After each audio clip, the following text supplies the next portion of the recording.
the rifle barrel pressed cold against his chest. "Get off my land." Abigail Thornton's voice shook, but her hands didn't. "I know what you did. I know who you are." Jesse McAllister raised his hand slowly, his gray eyes meeting hers, without fear. "Then you know I've been running for 4 years, ma'am. And I'm tired. My husband is dead because of you." "I know." His voice cracked. "That's why I came back." Before we continue with Abigail and Jesse's story, please subscribe to our channel and stay with us until the end. Comment which city you're watching from so I can see how far this story has traveled. Now, let's begin where it all started.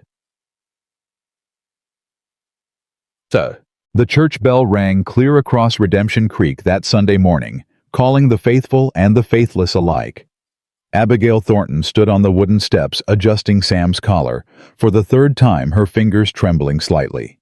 4 years. 4 years since Thomas had been laid in the ground, and still Sundays hurt the most. "Mama, you're choking me." Sam squirmed under her grip. "Sorry, baby." She released him, smoothing his sandy hair. 7 years old now, and already she could see Thomas in the set of his jaw, the way he squared his shoulders when he was trying to be brave. "Mrs. Thornton." Clara Jensen's voice cut through her thoughts, sharp as always. The older woman approached with her usual purposeful stride, her gray dress pristine, despite the dust that coated everything in Montana territory. "You'll want to hear this before you go inside." Abigail's stomach tightened. Clara's gossip usually meant trouble. "What is it?" "There's a man." Clara glanced toward the edge of town, where the road disappeared into cottonwood trees. "Arrived last night. Half-breed, they're saying. Indian mother, Scottish father. Name's Jesse McAllister." The world tilted. Abigail gripped Sam's shoulder to steady herself. "You know him." Clara's eyes sharpened with interest. "No." The lie came quickly. "It's a common enough name." But it wasn't. There was only one Jesse McAllister, and she'd spent 4 years hating him. "They say he was an Army scout, discharged in disgrace." Clara leaned closer, her voice dropping. "Turned on his own kind during the Indian Wars. Can't trust a man who don't know which side he belongs to." "Clara, we're going to be late for service." Abigail moved past her, pulling Sam along. "I'm just saying, a widow alone with a child needs to be careful. Men like that bring nothing but trouble." Inside the church, Reverend Stone's voice rolled over the congregation like distant thunder, speaking of forgiveness and redemption. Abigail heard none of it. Her mind was 4 years away in a small Army office in Fort Benson, staring at the map where Captain Morrison had pointed to the red X. "Your husband was here when the Apache came through. We had intelligence they were moving south, but—" The captain had cleared his throat. The scout's information was incomplete. She'd asked the scout's name. The captain had hesitated, then said it: Jesse McAllister. Now he was here, in her town. After the service, Abigail stood in the bright sunlight, shaking hands, accepting condolences that still came after all this time. Sam ran off with the Miller boys, their laughter carrying across the churchyard. "Mrs. Thornton!" She turned. A man stood at the edge of the crowd, holding his hat in both hands. Tall, lean, with long dark hair tied back and gray eyes that looked like they'd seen too much. He wore a plain shirt, worn trousers, and boots that had walked 1,000 miles. Her breath stopped. "I'm Jesse McAllister." His voice was quiet, respectful. "I wonder if I might have a word." The churchyard seemed to hush. She felt the weight of every eye turning toward them, felt Clara's sharp intake of breath behind her. "I have nothing to say to you." Her voice came out steadier than she felt. "I understand that, ma'am, but I need to say something to you." He took a careful step closer. "I know what happened to your husband. I know you blame me. You're right to. Don't." Her hands clenched into fists. "Don't you dare come here and—" "I'm not asking forgiveness."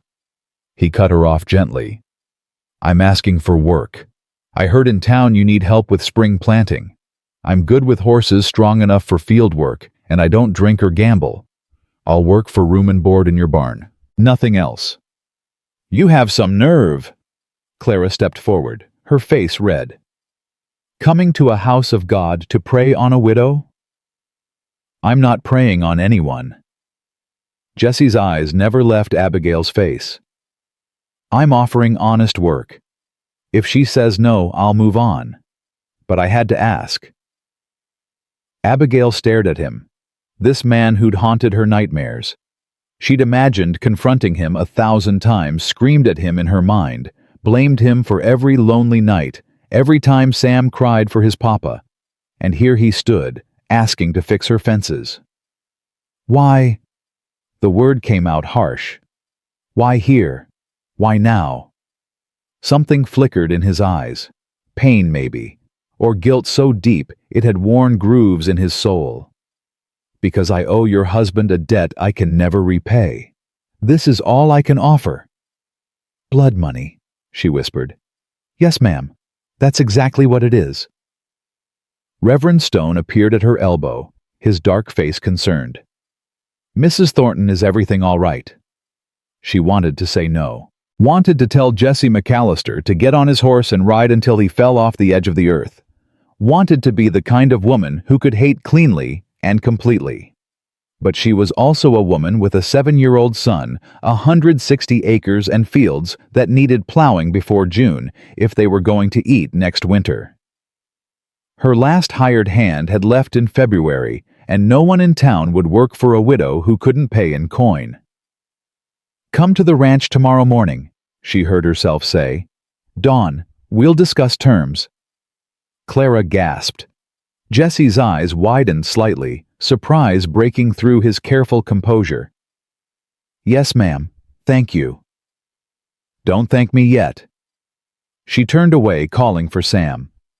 "And Mr. McAllister. Stay in the barn. Don't come to the house. Don't speak to my son unless spoken to. And if I find you're anything other than what you claim, I will shoot you myself. I'm a very good shot." "I believe you, ma'am."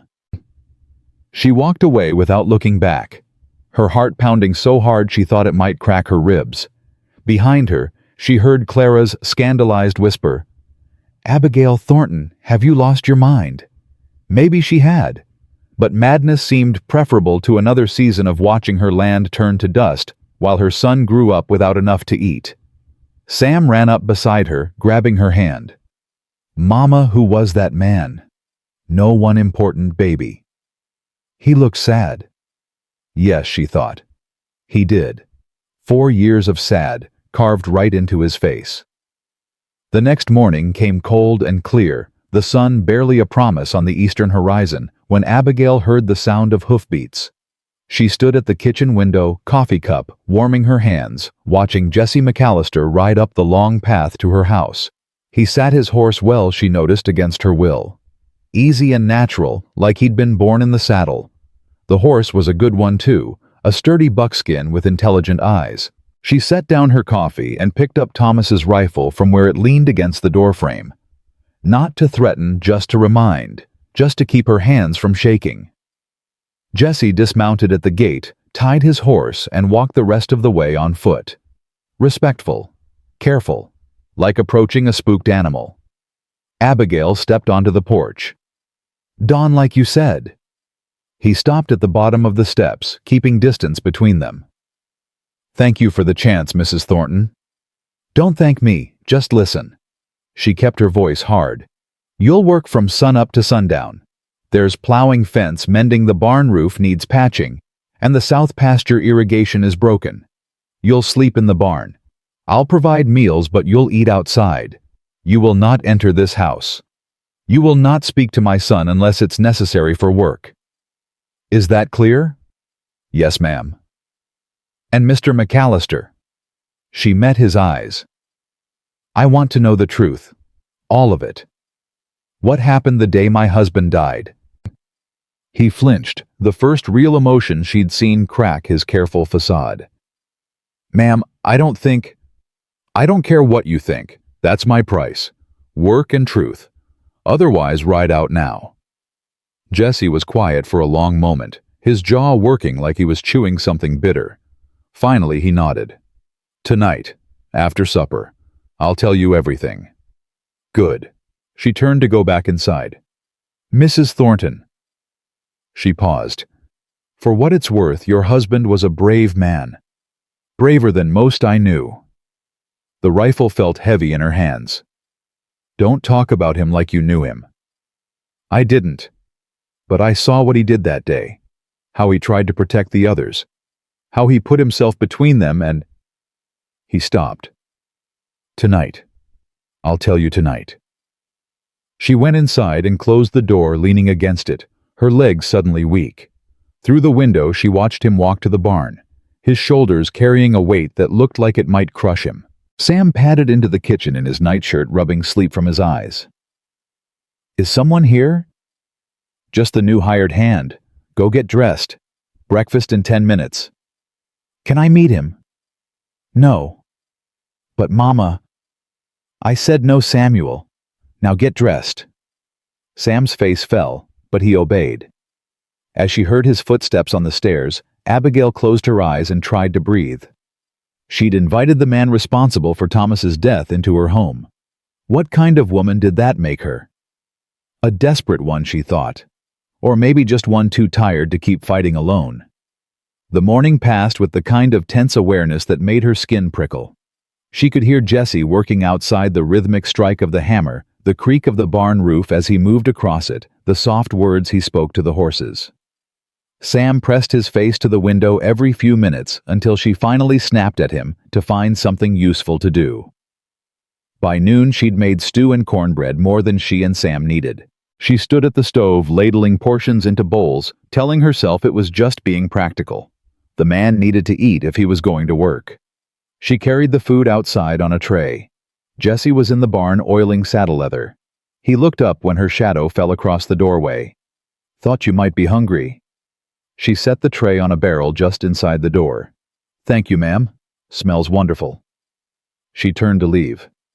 "Mrs. Thornton, your irrigation problem, I took a look this morning. It's not broken exactly. Your water rights are being stolen." She spun back. "What?" "Someone's damming the creek upstream. Recent, maybe a week old. Crude work, but effective." He set down the saddle. "You know who owns the land up there?" "Garrett Mining Company. They bought out the Patterson place last year." Her mind raced. "Are you sure?" "I'm sure. I can fix it, but if they built it once, they'll build it again. Might need to have words with them." "The mine's owned by—" She stopped. "It doesn't matter. Can you tear down the dam?" "Yes, ma'am. But that's a temporary solution." "Then that's what we'll do. Temporarily." She met his eyes. "Thank you for telling me." He nodded and picked up his food. She noticed his hands scarred, calloused, the hands of a man who'd worked hard his whole life. Not soft army officer hands, just a working man's hands. As she walked back to the house, Sam burst out the door. "Mama, can I—" "No." "You didn't let me finish." "The answer is still no." She guided him back inside. "Stay away from Mr. McAllister." "Why is he dangerous?" "Yes," she thought. "But not the way you think." That evening, after Sam was in bed, Abigail sat on the porch steps, watching the sun bleed out behind the mountains. Her coffee had gone cold in her cup. She was putting off the inevitable, the conversation she'd demanded, the truth she wasn't sure she wanted to hear. Jesse emerged from the barn as the last light faded. He walked slowly like a man approaching his execution. "Mrs. Thornton." He stopped a respectful distance away. "You wanted to know what happened. Sit." She gestured to the bottom step. "And talk." He sat, careful to leave space between them. For a long moment, he just stared out at the darkening land. "It was August 4 years ago. I was scouting for Captain Morrison's patrol out of Fort Benson. We'd had reports of Apache bands moving south from the Bitterroot. Cocheta's people, mostly, they weren't hostiles, just families trying to reach their winter grounds before the snows came. His voice was flat, drained of emotion, like he'd told this story to himself so many times it had worn smooth. Morrison asked me to track them, report their movements. Standard procedure. I found them about 40 people, mostly women, children, elders. They had maybe a dozen warriors with them. I reported their position. Abigail's fingers tightened on her cup. What I didn't know, what I didn't see, was that there was a settler camp about 5 miles south. Your husband's camp. 3 families homesteading near Willow Creek. Her breath caught. You led them right to Thomas. No, ma'am. He turned to look at her, and his eyes were full of something raw and terrible. I led Morrison right to them. The Apache weren't going anywhere near Willow Creek. They were heading west around the settlements. But Morrison... His jaw clenched. Morrison wanted a fight, wanted to make his reputation. He ignored my intelligence and moved his patrol between the Apache and their route. I don't understand. He herded them, ma'am, pushed them toward the settlements on purpose. Wanted to trap them, make them look like raiders so he could attack. I told him the settlers were there. I begged him to hold position. He called me a coward, said I was protecting my savage kin. Jesse's hands were shaking now. The Apache ran. They didn't attack, they ran. But they ran through Willow Creek because Morrison left them no choice. And when they came through, your husband and the other men tried to stop them. Thought they were under attack. They were under attack. Her voice was ice. No, ma'am. They were in the way of a massacre. The Apache weren't armed for war. They had hunting rifles, nothing more. Your husband died defending his family from people who were just trying to escape. And it's my fault because I worked for a man I should have known was evil, and I didn't stop him. Silence fell between them, heavy as stones. What happened to Morrison? She finally asked. He got his fight, killed 23 Apache that day, mostly women and children. Got promoted. Last I heard, he's a major now stationed in Wyoming. And you? I went back to Fort Benson and told the truth. Reported what Morrison did. They called it insubordination and gave me a choice: face court-martial or discharge with dishonor. I took the discharge. He looked down at his hands. Seemed like the least I deserved. Abigail sat there trying to process it all. The story she'd believed for 4 years. Apache raiders. Army protection failure had been a lie. Thomas had died because of one man's ambition and another man's inability to stop him.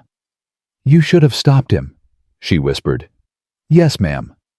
You should have shot him if you had to. Yes, ma'am. He stood slowly. I'll understand if you want me to leave. I just wanted you to know the truth. Your husband didn't die because he was in the wrong place. He died because I put him there even if I didn't mean to. He started walking toward the barn. Mr. McAllister. He stopped, didn't turn around. The dam. Fix it tomorrow. And the south fence needs posts reset. His shoulders sagged with something that might have been relief, or might have been fresh guilt. Yes, ma'am. After he disappeared into the barn, Abigail sat alone in the dark, crying for the first time in a year. Not for Thomas. She'd cried those tears dry long ago. She cried for the man in her barn, who'd spent 4 years punishing himself. Cried for the families at Willow Creek. Cried for the Apache women and children who'd died because they were born the wrong blood in the wrong place. And she cried because she'd wanted someone to hate, and now she had no one but a man who already hated himself more than she ever could. The next morning, Jesse was gone before dawn. She heard him leave, heard the soft splash as he rode into the creek heading upstream. By mid-morning, she heard him return, and when she looked out, water was running properly through the irrigation channels again. Sam was beside her at the window. Mama, he fixed the water. Yes, baby. Can I go thank him? She wanted to say no, wanted to keep that wall firm and high, but she was tired, and her son deserved better than a mother who taught him to hate without question. Yes, but stay where I can see you. Sam ran outside like he'd been released from prison. Abigail watched from the porch as he approached Jesse, who was washing mud from his hands at the pump. Mr. McAllister. Sam's voice was small but brave. Mama says I can thank you for the water. Jesse crouched down to the boy's level. You're welcome, son. You must be Sam. Samuel Thomas Thornton. I'm 7. That's a good strong name. Your papa's name, I'd wager. Sam nodded seriously. He died when I was 3. I don't remember him much, but Mama says he was brave. Something flickered across Jesse's face. Your mama's right. He was very brave. Were you a soldier too? I was, but I wasn't very good at it. Mama says you're dangerous. Abigail's face burned, but Jesse just smiled sadly. Your mama's a smart woman. You should listen to her. Are you going to stay? I don't know, Sam. That depends on your mama. Sam considered this with a child's directness. I think you should stay. We need help with the horses. And Mama gets sad sometimes, and I think maybe she needs a friend. Sam, Abigail called out. That's enough. Come inside. Sam ran back to the house. Jesse stood slowly, meeting Abigail's eyes across the yard. She couldn't read his expression. Gratitude maybe, or guilt, or something more complicated than she wanted to examine. That night, she left his supper on the porch instead of in the barn. A small thing barely worth noting. But when she checked later, the plate was clean, and there was a small carving beside it. A horse rough, but recognizable, made from a scrap of wood. She picked it up, turning it in her hands. Sam would love it. She set it back down, and went inside, trying not to think about what it meant that Jesse McAllister was starting to feel less like an enemy, and more like something she didn't have a name for yet. 3 days passed in careful routine. Jesse worked, Abigail cooked, Sam played in sight of the house. They were like planets orbiting each other close enough to feel the pull, careful not to collide. On the 4th day, Clara Jensen came calling. Abigail was in the garden when the wagon rolled up. Clara and 2 other church ladies perched like crows on the bench seat. Abigail Thornton. Clara climbed down, her face set in righteous disapproval. We need to talk. Good morning, Clara. Ladies. Abigail wiped dirt from her hands. What brings you out here? You know exactly what brings us. That man. Clara pointed toward the barn where Jesse was mucking stalls. The whole town is talking. A widow alone with an Indian half-breed. He's my hired hand, Clara. Nothing more. For now. Martha Willis spoke up, her round face concerned. But Abigail, dear, people are starting to wonder about your judgment. First, you turned down perfectly respectable suitors, and now you hire a man with his reputation. What reputation? Abigail's voice went cold. That he told the truth about an army officer's crime, that he chose honor over career. That's not what people say. Clara stepped closer. They say he turned on his own kind, that he can't be trusted, that he's probably just waiting for the right moment to what? Abigail stood, anger rising.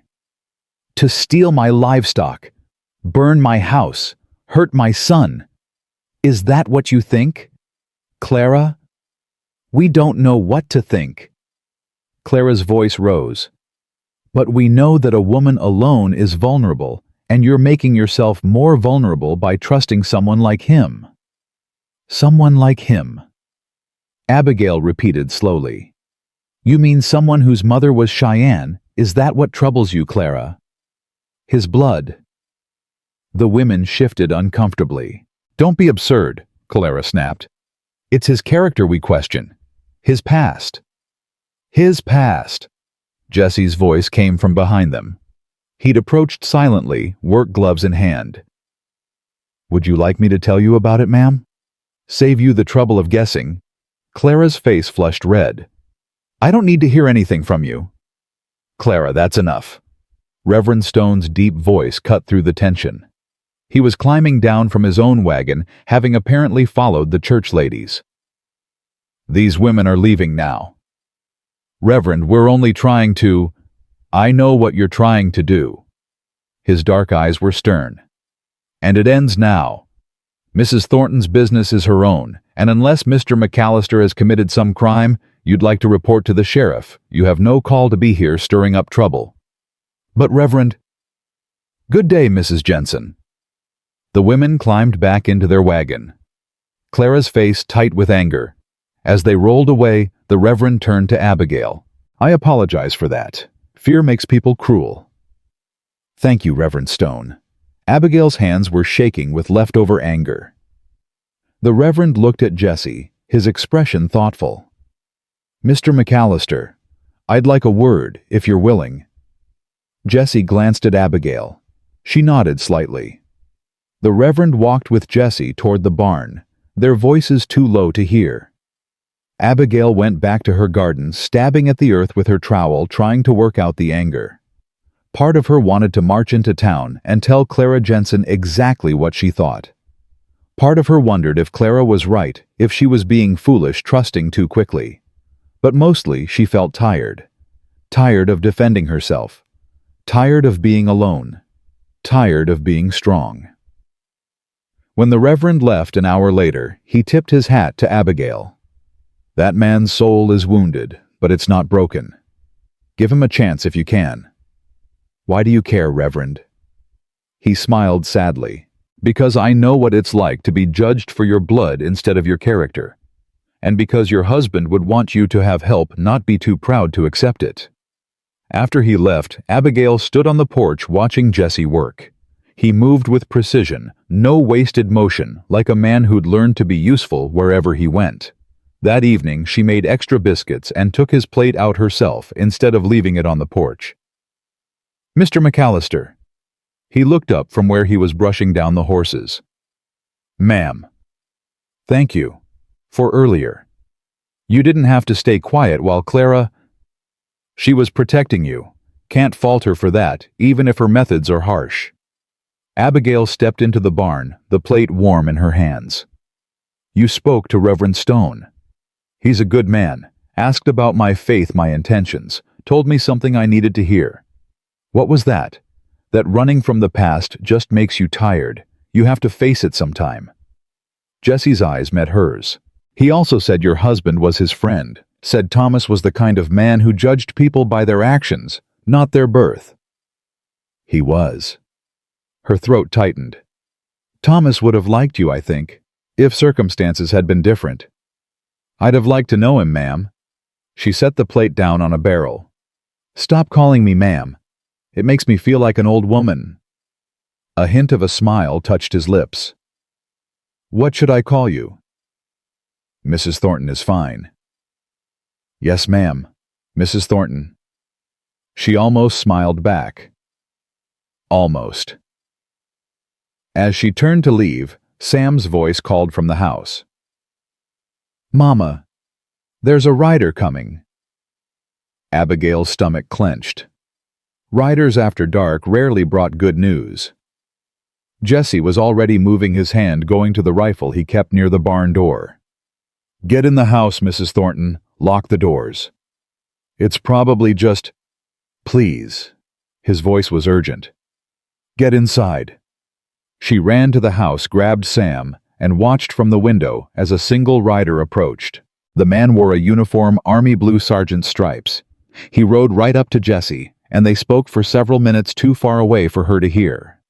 Then the soldier handed Jesse a folded paper, turned his horse, and rode away into the darkness. Jesse stood there for a long time, staring at the paper in his hands. Finally, he walked to the house and knocked on the door. Abigail opened it, keeping Sam behind her. "What is it?" Jesse's face was grim. "I need to leave Mrs. Thornton, tomorrow morning." "Why? What did that soldier want?" "There's a man coming to Redemption Creek, my brother. He's Army Captain Garrett McAllister. He thinks I have something that belongs to him, and he won't stop until he finds me." "Does he?" "No. But he won't believe that." Jesse folded the paper, tucking it into his shirt. "I'm sorry. I shouldn't have stayed this long. I've put you in danger just by being here." "What kind of danger?"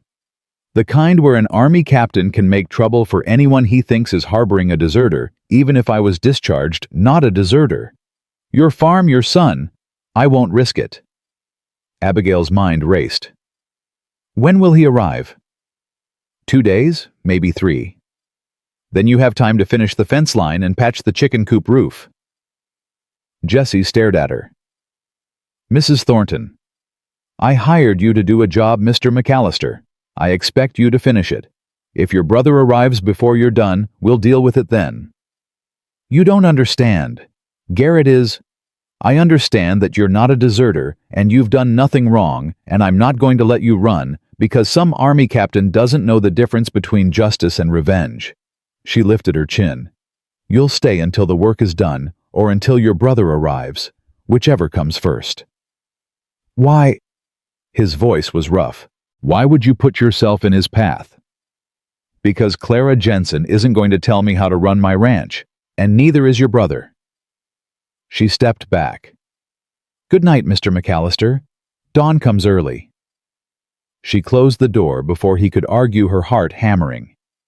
Sam looked up at her eyes wide. Mama, is Mr. McAllister in trouble? Maybe, but we're going to help him. Why? She thought about Thomas, about the lies she'd believed about 4 years of misdirected hate.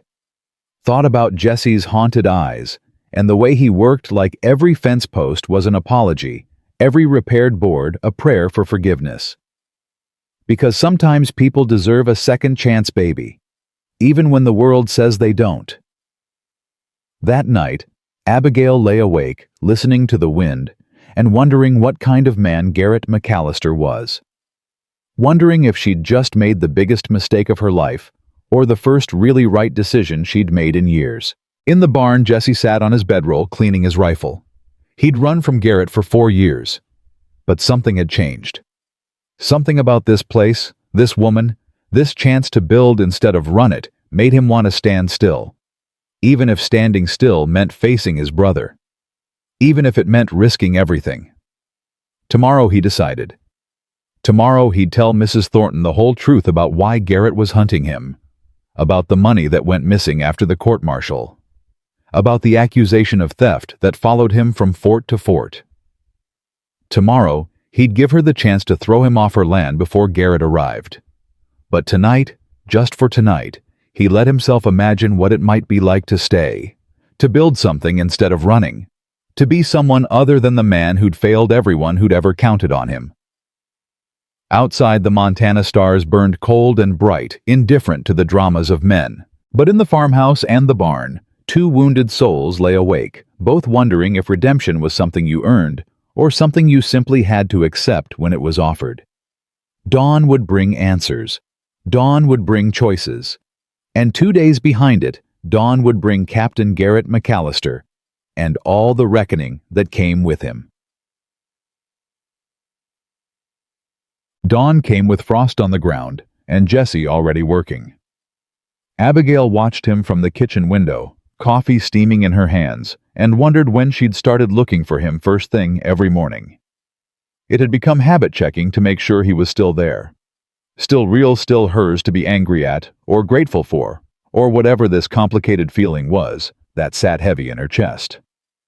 Sam pressed against her side, still in his nightshirt.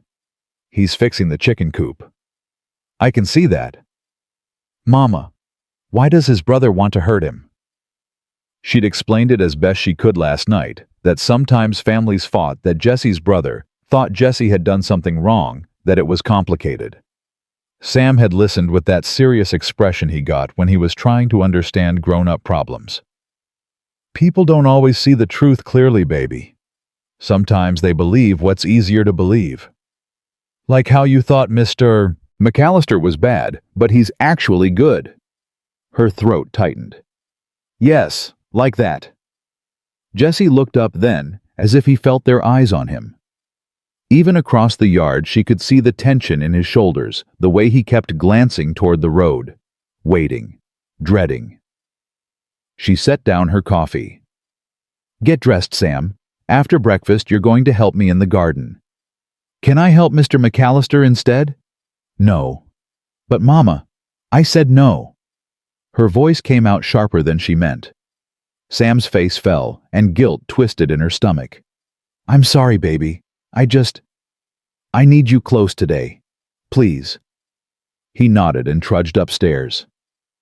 Abigail stood alone in her kitchen, gripping the counter, trying to breathe through the anxiety that had been building since last night. She'd told Jesse to stay, had practically insisted on it, but now the reality of what that meant settled over her like a cold fog. An army captain was coming. A man who believed Jesse was a thief, and she'd put herself and Sam directly in the middle of whatever storm was about to break. She carried breakfast out to Jesse, eggs, bacon bread still warm from the oven. He was hammering new boards onto the coop, his shirt already damp with sweat despite the morning chill. "Mrs. Thornton." He set down the hammer. "You don't have to keep feeding me like this. You're working hard. You need to eat." She held out the plate.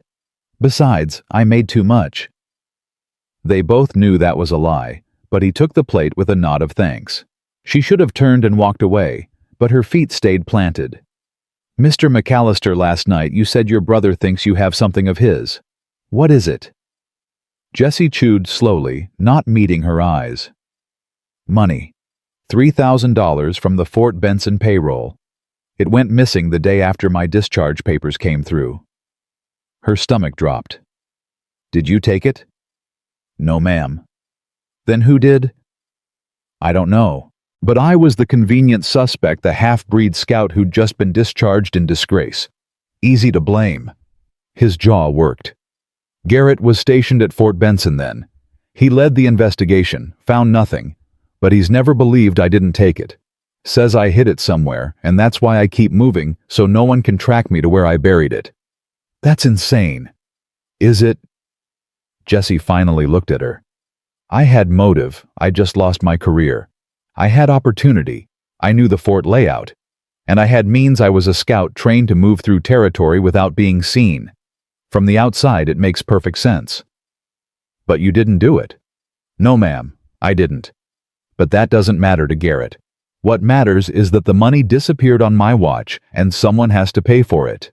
He spent 4 years hunting me, showing up at every town I pass through, asking questions, making sure no one will hire me or trust me." His hands tightened on the plate. "That's why I shouldn't be here. Why you should send me away before he arrives and sees you've given me work." "Let him come." The words surprised her even as she said them. "Let him ask his questions. I'll tell him the truth, that you've worked hard, caused no trouble, and deserve to be left in peace." "He won't listen to you." "Then he's a fool." She took the empty plate from his hands. "Finish the coop, then start on the south fence like we discussed." "Mrs. Thornton, Abigail." He caught himself. "Ma'am, please. You need to understand what kind of man Garrett is. He's not cruel exactly. He's just righteous. Sees the world in absolutes. Right and wrong, guilty and innocent. And he's decided I'm guilty. Then he'll have to decide I'm a fool for trusting you. I can live with that." She walked back to the house before he could argue more, her heart racing. Behind her, she heard him let out a long breath. Then the sound of hammering resumed, harder now, more urgent, like he was trying to finish everything before the world came crashing down. The day passed in tense quiet. Abigail worked in the garden with Sam, pulling weeds, checking the potato plants, trying to keep her hands busy and her mind calm. Every hour she found herself looking toward the road, half expecting to see a rider in army blue. By mid-afternoon, Jesse had finished the coop and moved to the south fence. She watched him work, methodical, precise, each post set deep and straight. He worked like a man who knew this might be his last honest job for a long time. Sam kept trying to sneak over to help, and she kept calling him back. Finally, on the 4th attempt, Jesse looked up and called across the yard. "Mrs. Thornton, if the boy wants to learn fence work, I could use an extra pair of hands. I'll keep him safe." She almost said no automatically, but Sam's face was so hopeful and Jesse's expression so carefully neutral that she found herself nodding. "All right, but Sam, you listen to Mr. McAllister. Do exactly what he says." Sam ran across the yard like he'd been released from prison. Abigail stood on the porch, arms crossed, watching as Jesse crouched down to Sam's level and showed him how to hold a post steady. Their voices drifted to her on the afternoon breeze, Jesse's low and patient, Sam's high and eager. Something in her chest cracked watching them. Sam had been 3 when Thomas died. He barely remembered having a father, barely knew what it was like to have a man teach him things, show him how the world worked. And here was Jesse McAllister, the man whose choices had orphaned her son, patiently showing Sam how to set a fence post. The irony was almost too much to bear.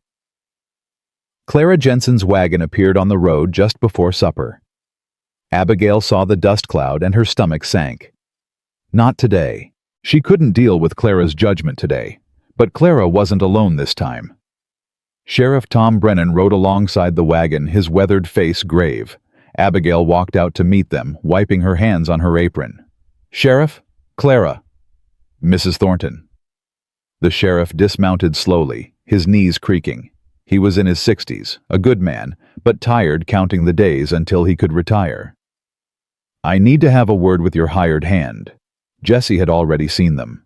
He'd sent Sam back to the house and now stood by the fence line waiting. His hand rested near the rifle he kept close, but he didn't touch it.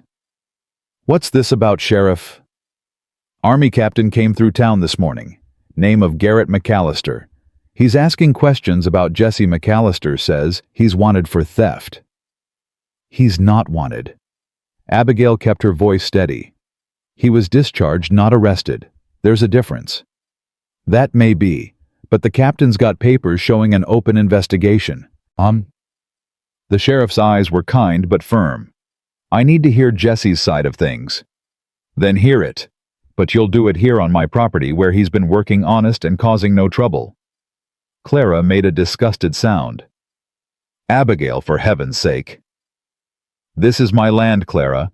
If you don't want to be here, leave."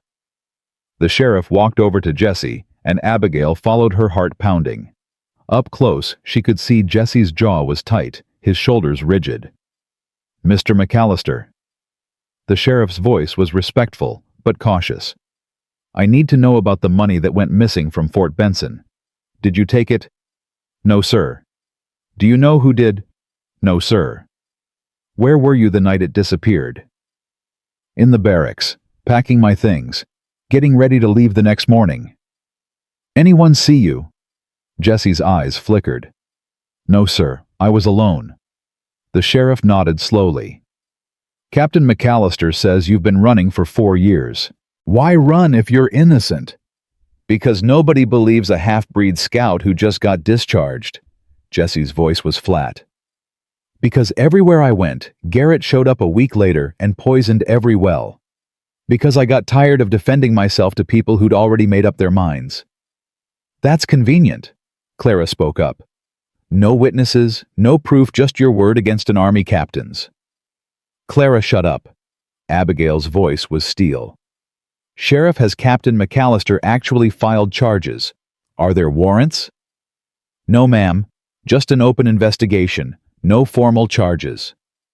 "Then Jesse's free to work here if he chooses. And I choose to have him work here." The sheriff studied her face for a long moment. "Mrs. Thornton, I respect you, always have. But I need you to understand what you're doing. If this man did steal that money, he didn't." "You can't know that for certain." "Yes, I can." She stepped closer to Jesse, not quite beside him, but close enough to make her position clear. "I know because he's had a dozen chances to rob me blind and hasn't. Because he works harder than any man I've ever seen. Because he looks at my son with kindness, not calculation.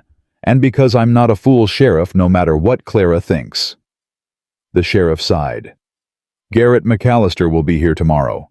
He's staying at the hotel in town, but he's made it clear he intends to search every property Jesse might be on. When he comes, I'll have to accompany him.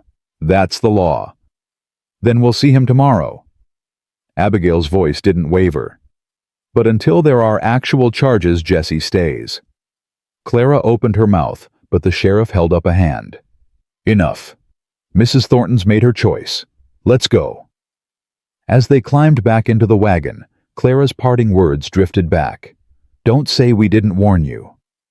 After they left, Abigail stood alone with Jesse in the fading light. He was staring at the ground, his hands clenched into fists. "You shouldn't have done that." His voice was rough. "You shouldn't have defended me." "Why not?" Because when Garrett gets here, he'll make trouble for you. He'll tell the whole town you're harboring a thief. He'll make sure everyone knows you chose me over common sense." He finally looked at her. "Your reputation." "My reputation is my concern." She crossed her arms. "Besides, what do I care what Clara Jensen thinks? It's not just Clara, it's the whole town, the people you have to live with after I'm gone." "Maybe you won't be gone." He stared at her like she'd spoken in tongues. "Mrs. Thornton." "Abigail." The name came out before she could stop it. "If we're going to fight an army captain together, you should at least call me by my name." "Abigail," he repeated slowly, and something in the way he said it made her breath catch. "Why are you doing this?" She didn't have a good answer.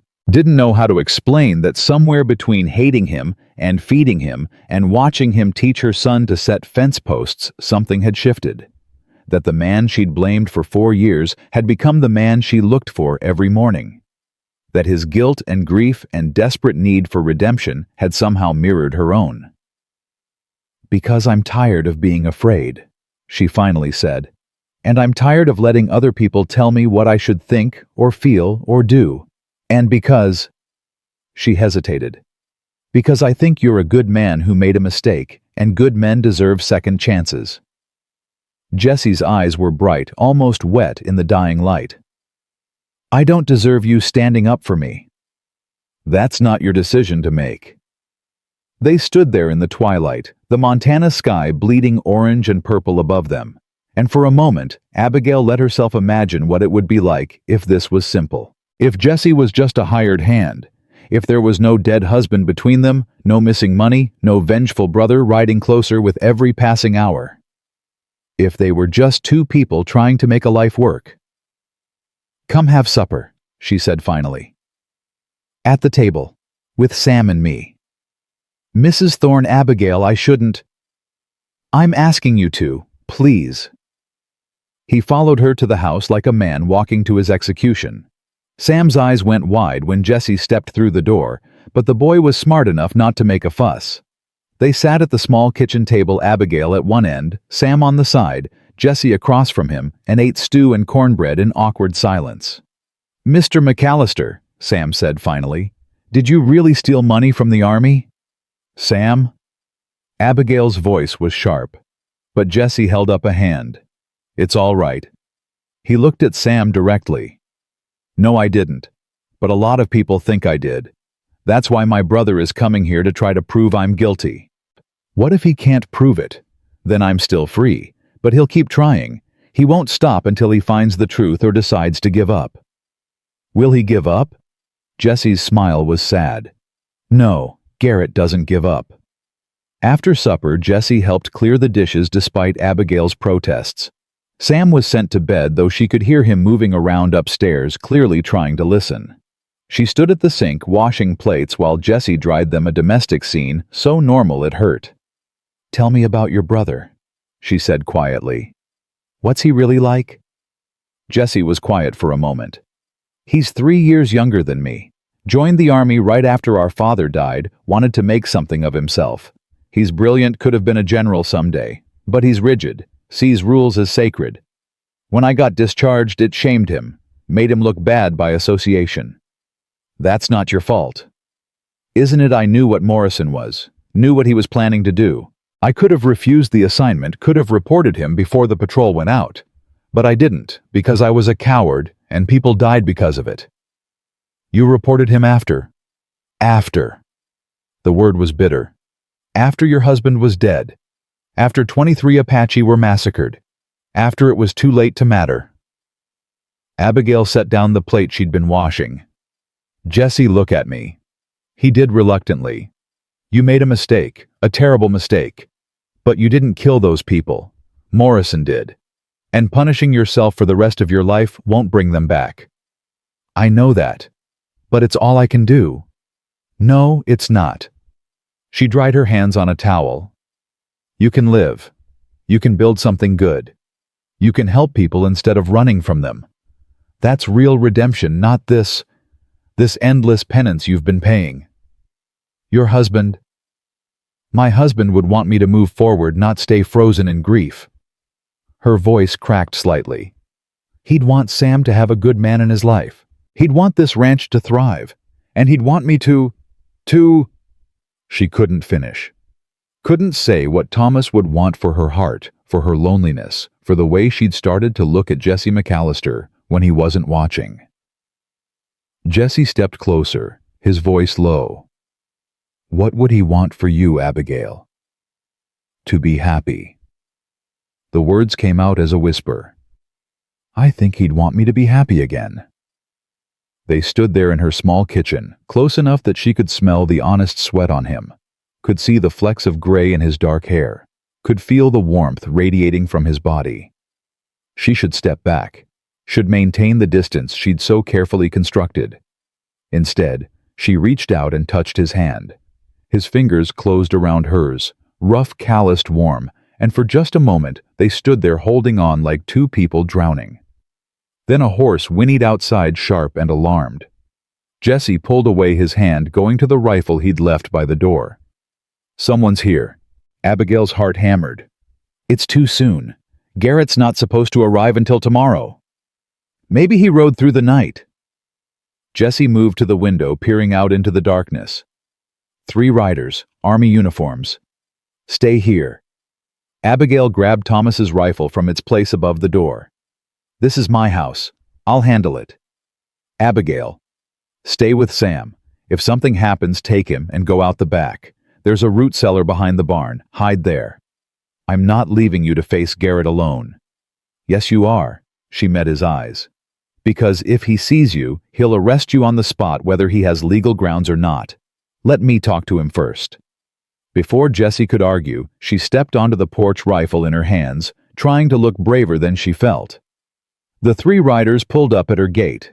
The center one dismounted, tall, lean, with dark hair and eyes that looked like Jesse's, but harder, colder. Captain Garrett McAllister, she knew without being told. Mrs. Thornton. His voice was clipped professional. I'm Captain Garrett McAllister. I believe you know why I'm here. I know you're harassing my hired hand based on suspicions, not evidence. Garrett's eyebrow rose. So he is here. He's working for me, legally, honestly, and unless you have a warrant, you have no right to be on my property.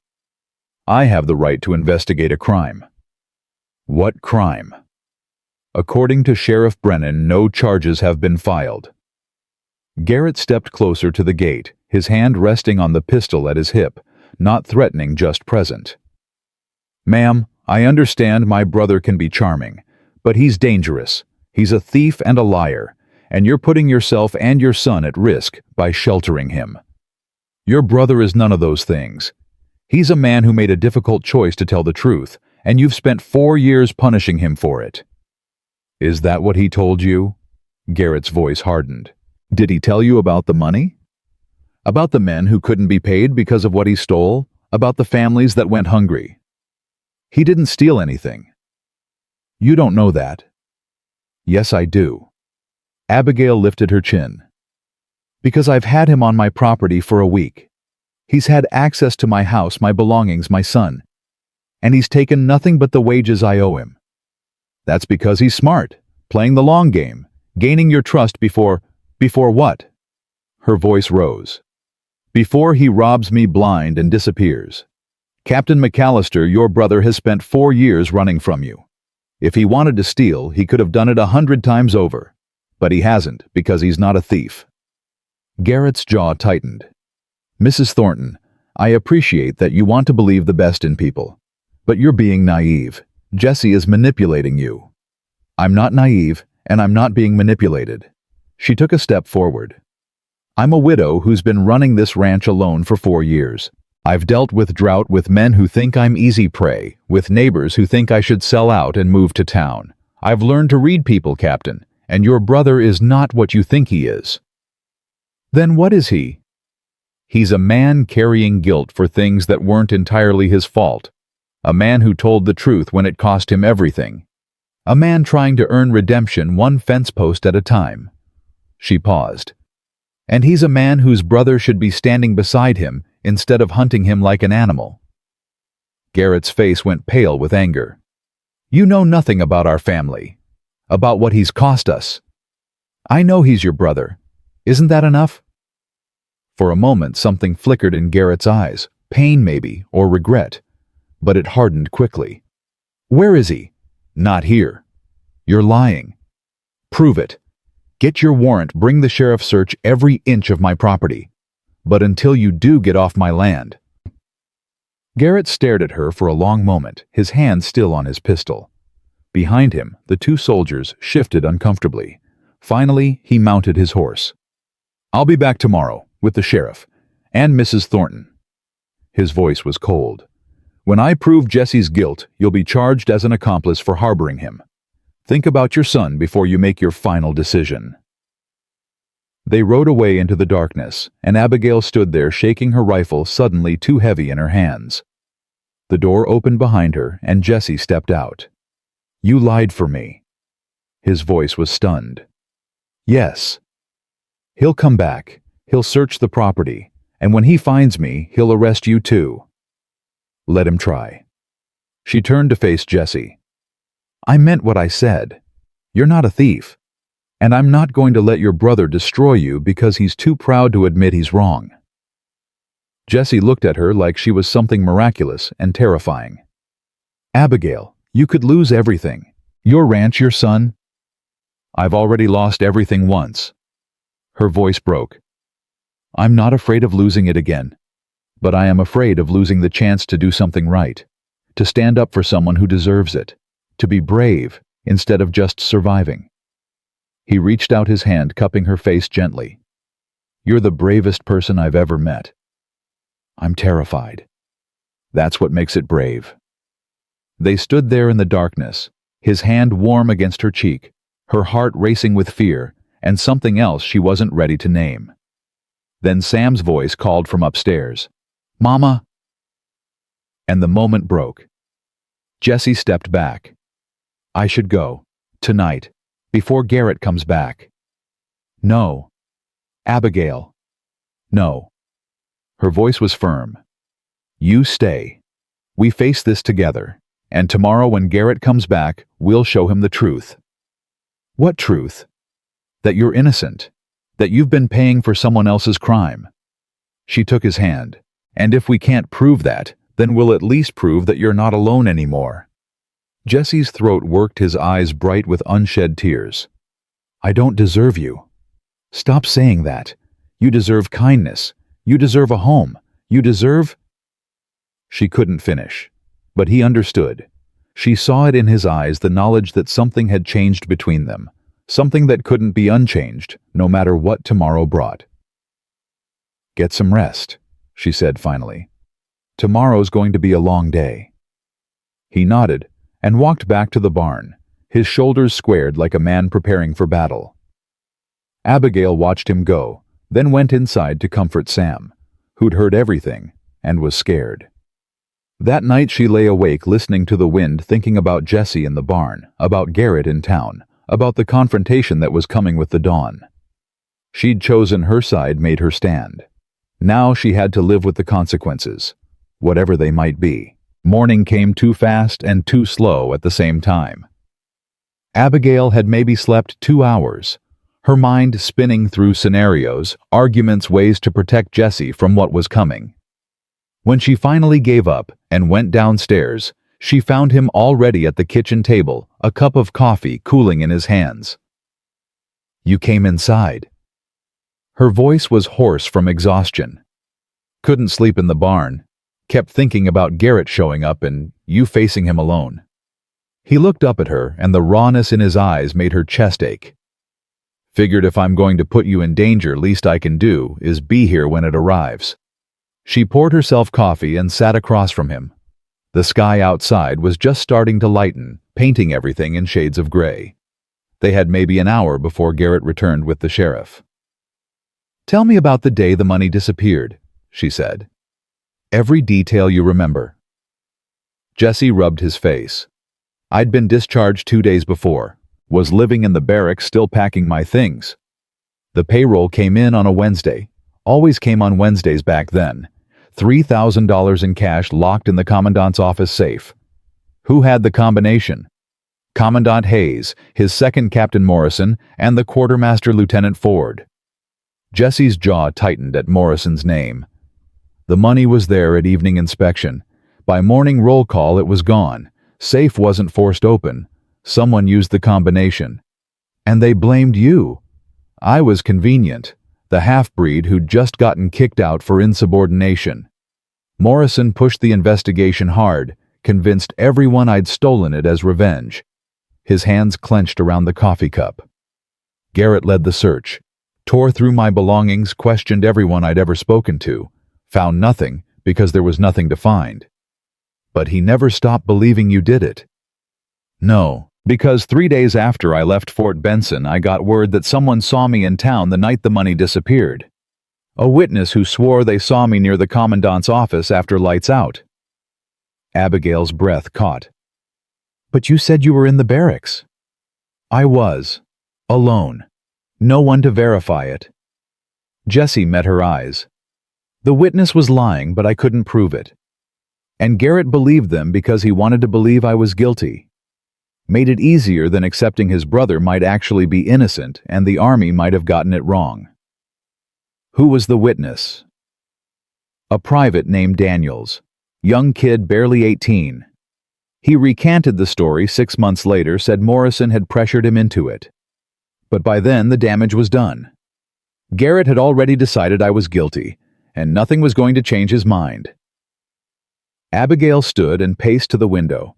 The sun was rising now, touching the mountains with gold.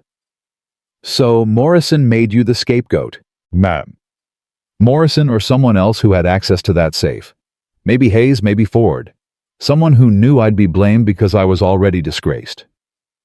Jessie stood too moving to stand beside her. That's why I ran. Not because I was guilty, but because I knew I'd never get a fair hearing. The army protects its own, and I wasn't one of them anymore. We need to find that private, Daniels. If he recanted, he's dead. Killed in a skirmish with Lakota Raiders 8 months ago. Convenient. Yes. Jesse's voice was bitter. Very convenient. They stood there in the growing light, and Abigail felt the weight of it all pressing down the injustice, the years of running, the impossibility of proving a negative. How do you prove you didn't do something when all the evidence is absence? Mama. Sam appeared in the doorway, rubbing sleep from his eyes. Is the captain coming today? Yes, baby. She went to him, kneeling down. But everything's going to be all right. Is he going to take Mr. McAllister away? Not if I can help it. Sam looked past her to Jesse. Are you scared? Jesse crouched down too, meeting the boy's eyes. Yes. But being scared doesn't mean you don't do what's right. Your mama's teaching me that. Mama's brave. Sam's voice was fierce with pride. Yes, she is.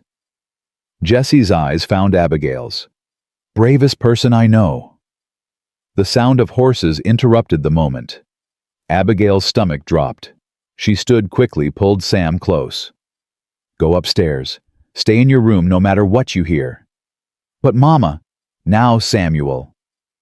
He ran upstairs, and Abigail grabbed Thomas's rifle. Jesse was already at the window, his own rifle in hand. 4 riders this time, he said quietly. Garrett the sheriff, and 2 soldiers. Let me talk first.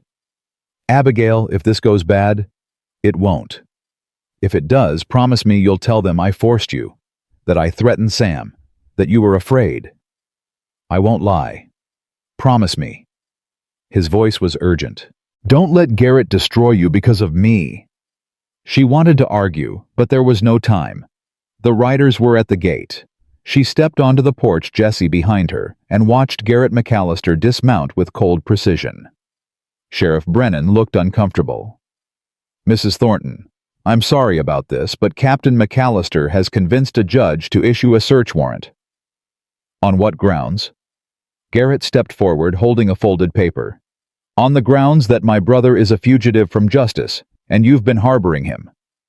This warrant allows us to search your property for stolen army funds and to take Jesse McAllister into custody. He's not a fugitive. He was discharged. He's a suspect in an ongoing investigation. Garrett's eyes moved past her to Jesse. Hello, brother. Jesse stepped forward, his rifle lowered but ready. Garrett, you've been difficult to find, but I knew you'd eventually make a mistake. Didn't expect you'd hide behind a widow's skirts, though. That's low even for you. I'm not hiding. Jesse's voice was steady. I'm working honest. Something you might try instead of chasing ghosts. Garrett's face hardened.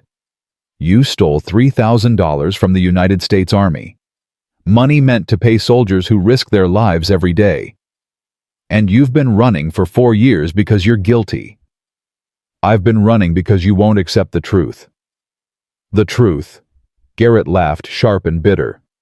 The truth is, you've always been a coward. Couldn't handle Army discipline, couldn't handle being wrong about Morrison, so you stole that money and ran. Morrison was a murderer. Jesse's voice rose. He killed innocent people, and I reported it. That's why I was discharged, because I told the truth about what he did. You were discharged because you betrayed your unit, because you chose savages over your own kind. The word hung in the air like poison. Abigail saw Jesse flinch, saw the old wound tear open fresh. Don't call them that. Jesse's voice shook. They were people, women and children, and Morrison slaughtered them. Morrison was following orders. Morrison was following his own ambition, and you know it. Jesse took a step forward. You were there, Garrett. You saw the report. You know what really happened. What I know is that you stole Army money, and you've been running ever since. Garrett's hand moved to his pistol. Sheriff, arrest this man. Sheriff Brennan didn't move. Captain, I need to ask, do you have actual evidence Jesse took that money, physical proof? We have witness testimony. From a dead man who recanted his story. Jesse's voice was hard. Tell him about Daniels Garrett. Tell him how Morrison pressured that boy into lying. Daniels was mistaken. Daniels was coerced. Jesse's eyes blazed.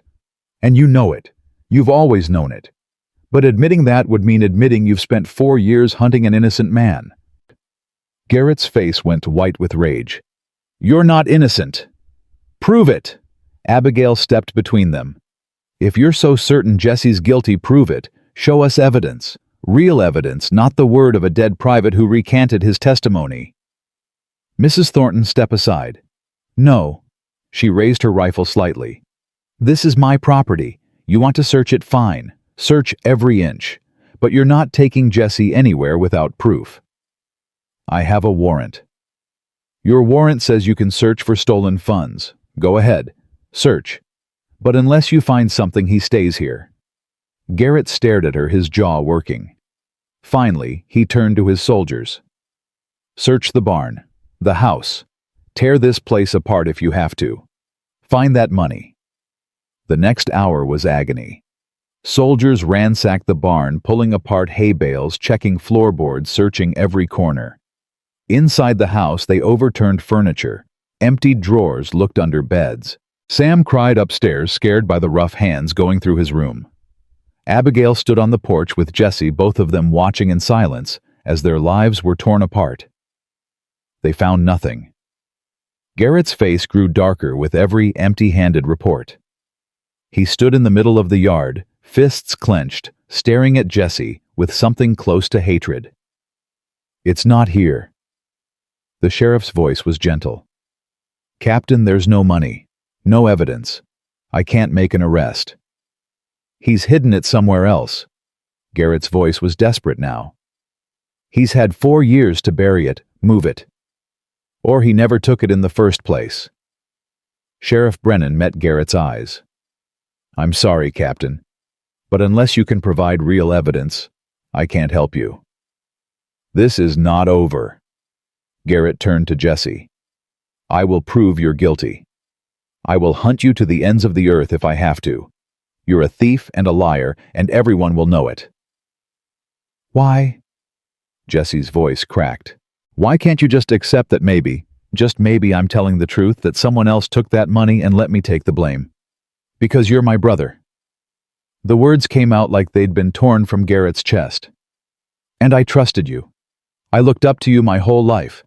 And then you betrayed everything we stood for." "I didn't betray anything. I stood up for what was right." "You destroyed our family's name." Garrett's voice shook. "Father died ashamed because of you. Mother won't speak your name. And I've spent 4 years trying to clear our reputation by proving your guilt. So this isn't about the money."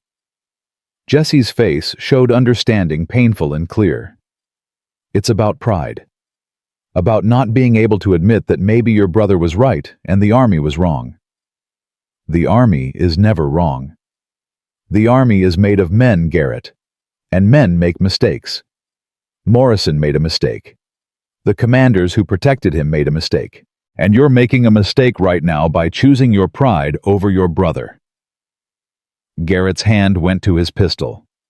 For a terrible moment, Abigail thought he might actually draw it. But Sheriff Brennan stepped between them. "That's enough. Captain, you need to leave, now. He's guilty. Maybe. But you can't prove it. And in this country, that means he's free." The sheriff's voice was firm. "Go back to town. Cool off. If you get new evidence, real evidence, come back. But for now, this is done." Garrett stood there trembling with fury, and something else, grief maybe, or the terrible knowledge that he'd lost something he could never get back. He looked at Jesse one last time. "You're dead to me." His voice was flat. "You understand, whatever we were, it's over. I don't have a brother anymore." Jesse's face crumpled. "Garrett, don't." Garrett mounted his horse. "Next time I see you, I won't ask questions. I'll just shoot." He rode away, his soldiers following. The sheriff lingered a moment longer. "Mr. McAllister, I'd suggest you move on. That man won't stop, and next time he might not bother with warrants." "I know." Jesse's voice was hollow. "Thank you, Sheriff." After they left, Abigail and Jesse stood in the wreckage of the search. Furniture, overturned belongings scattered, the peaceful routine they'd built torn apart.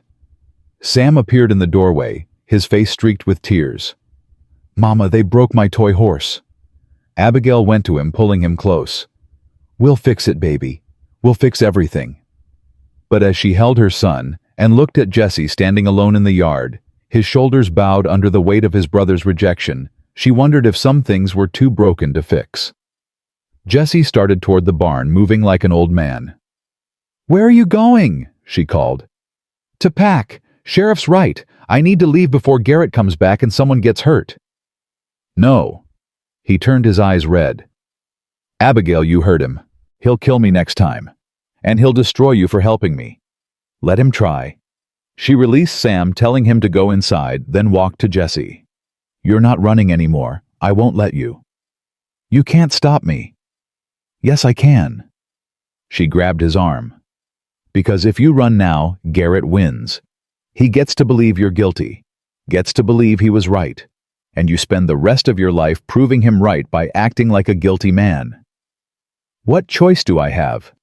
Stay, fight, find out who really took that money. How everyone who might know is dead or protected by the army. Then we dig deeper. We find another way." Her grip tightened. "Jesse, I've spent 4 years running from my grief, running from life, and you've spent 4 years running from your past. Don't you think it's time we both stopped? It's too dangerous. Living is dangerous." Her voice broke. "But running is just dying slowly. And I'm done dying slowly. I want to live. I want to fight. I want to—" She couldn't finish. Jesse searched her face. "What do you want, Abigail?" "I want you to stay." The words came out barely above a whisper. "I want Sam to have someone who teaches him to be a good man. I want this ranch to be more than just a place I'm surviving. And I want—" She swallowed hard. "I want to know what it's like to not be alone anymore." His hand came up, cupping her face gently. "I'm not Thomas." "I know. I don't want you to be Thomas. Tears spilled down her cheeks. I want you to be Jesse, the man who fixes fences and carves toy horses and looks at me like I'm not broken. You're not broken. Neither are you. She leaned into his touch. We're just hurt. But hurt can heal if you let it. He pulled her close, then wrapping his arms around her, and she let herself break down against his chest. Let herself cry for Thomas, for the years of loneliness, for the impossible situation they were in. And he held her through it, his own tears falling into her hair. I can't give you a normal life, he said finally. Garrett will keep coming. There will always be people who believe I'm guilty. You and Sam will always be judged for standing by me. I don't care. You should. I don't. She pulled back to look at him. Jesse, I've spent 4 years caring what people think. 4 years being the respectable widow, the brave woman, the perfect mother. And I'm exhausted. I don't want to be perfect anymore. I just want to be happy. What if I can't make you happy? What if you already have? He stared at her like she was something precious and terrifying. Then slowly, carefully, he leaned down and kissed her.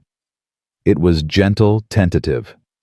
Nothing like the passionate embraces she'd read about in books. It was two wounded people finding comfort in each other. Two lonely souls deciding that maybe, just maybe, they didn't have to be lonely anymore. When they pulled apart, Sam was standing in the doorway, his eyes wide. Mama? Are you and Mr. McAllister courting? Abigail's face burned. Sam, go back inside. But are you? Jesse laughed rough and surprised.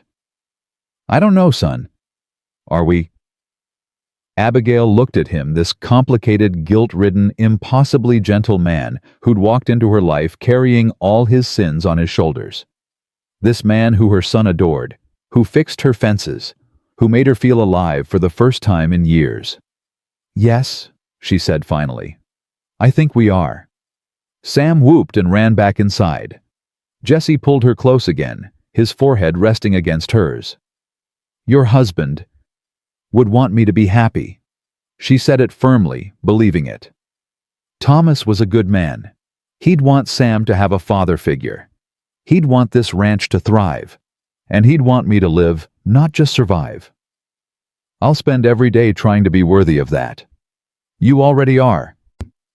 They stood there in the wreckage of Garrett's search, holding each other, and for the first time in 4 years, Abigail felt something other than grief, or anger, or fear. She felt hope. That afternoon they cleaned up together.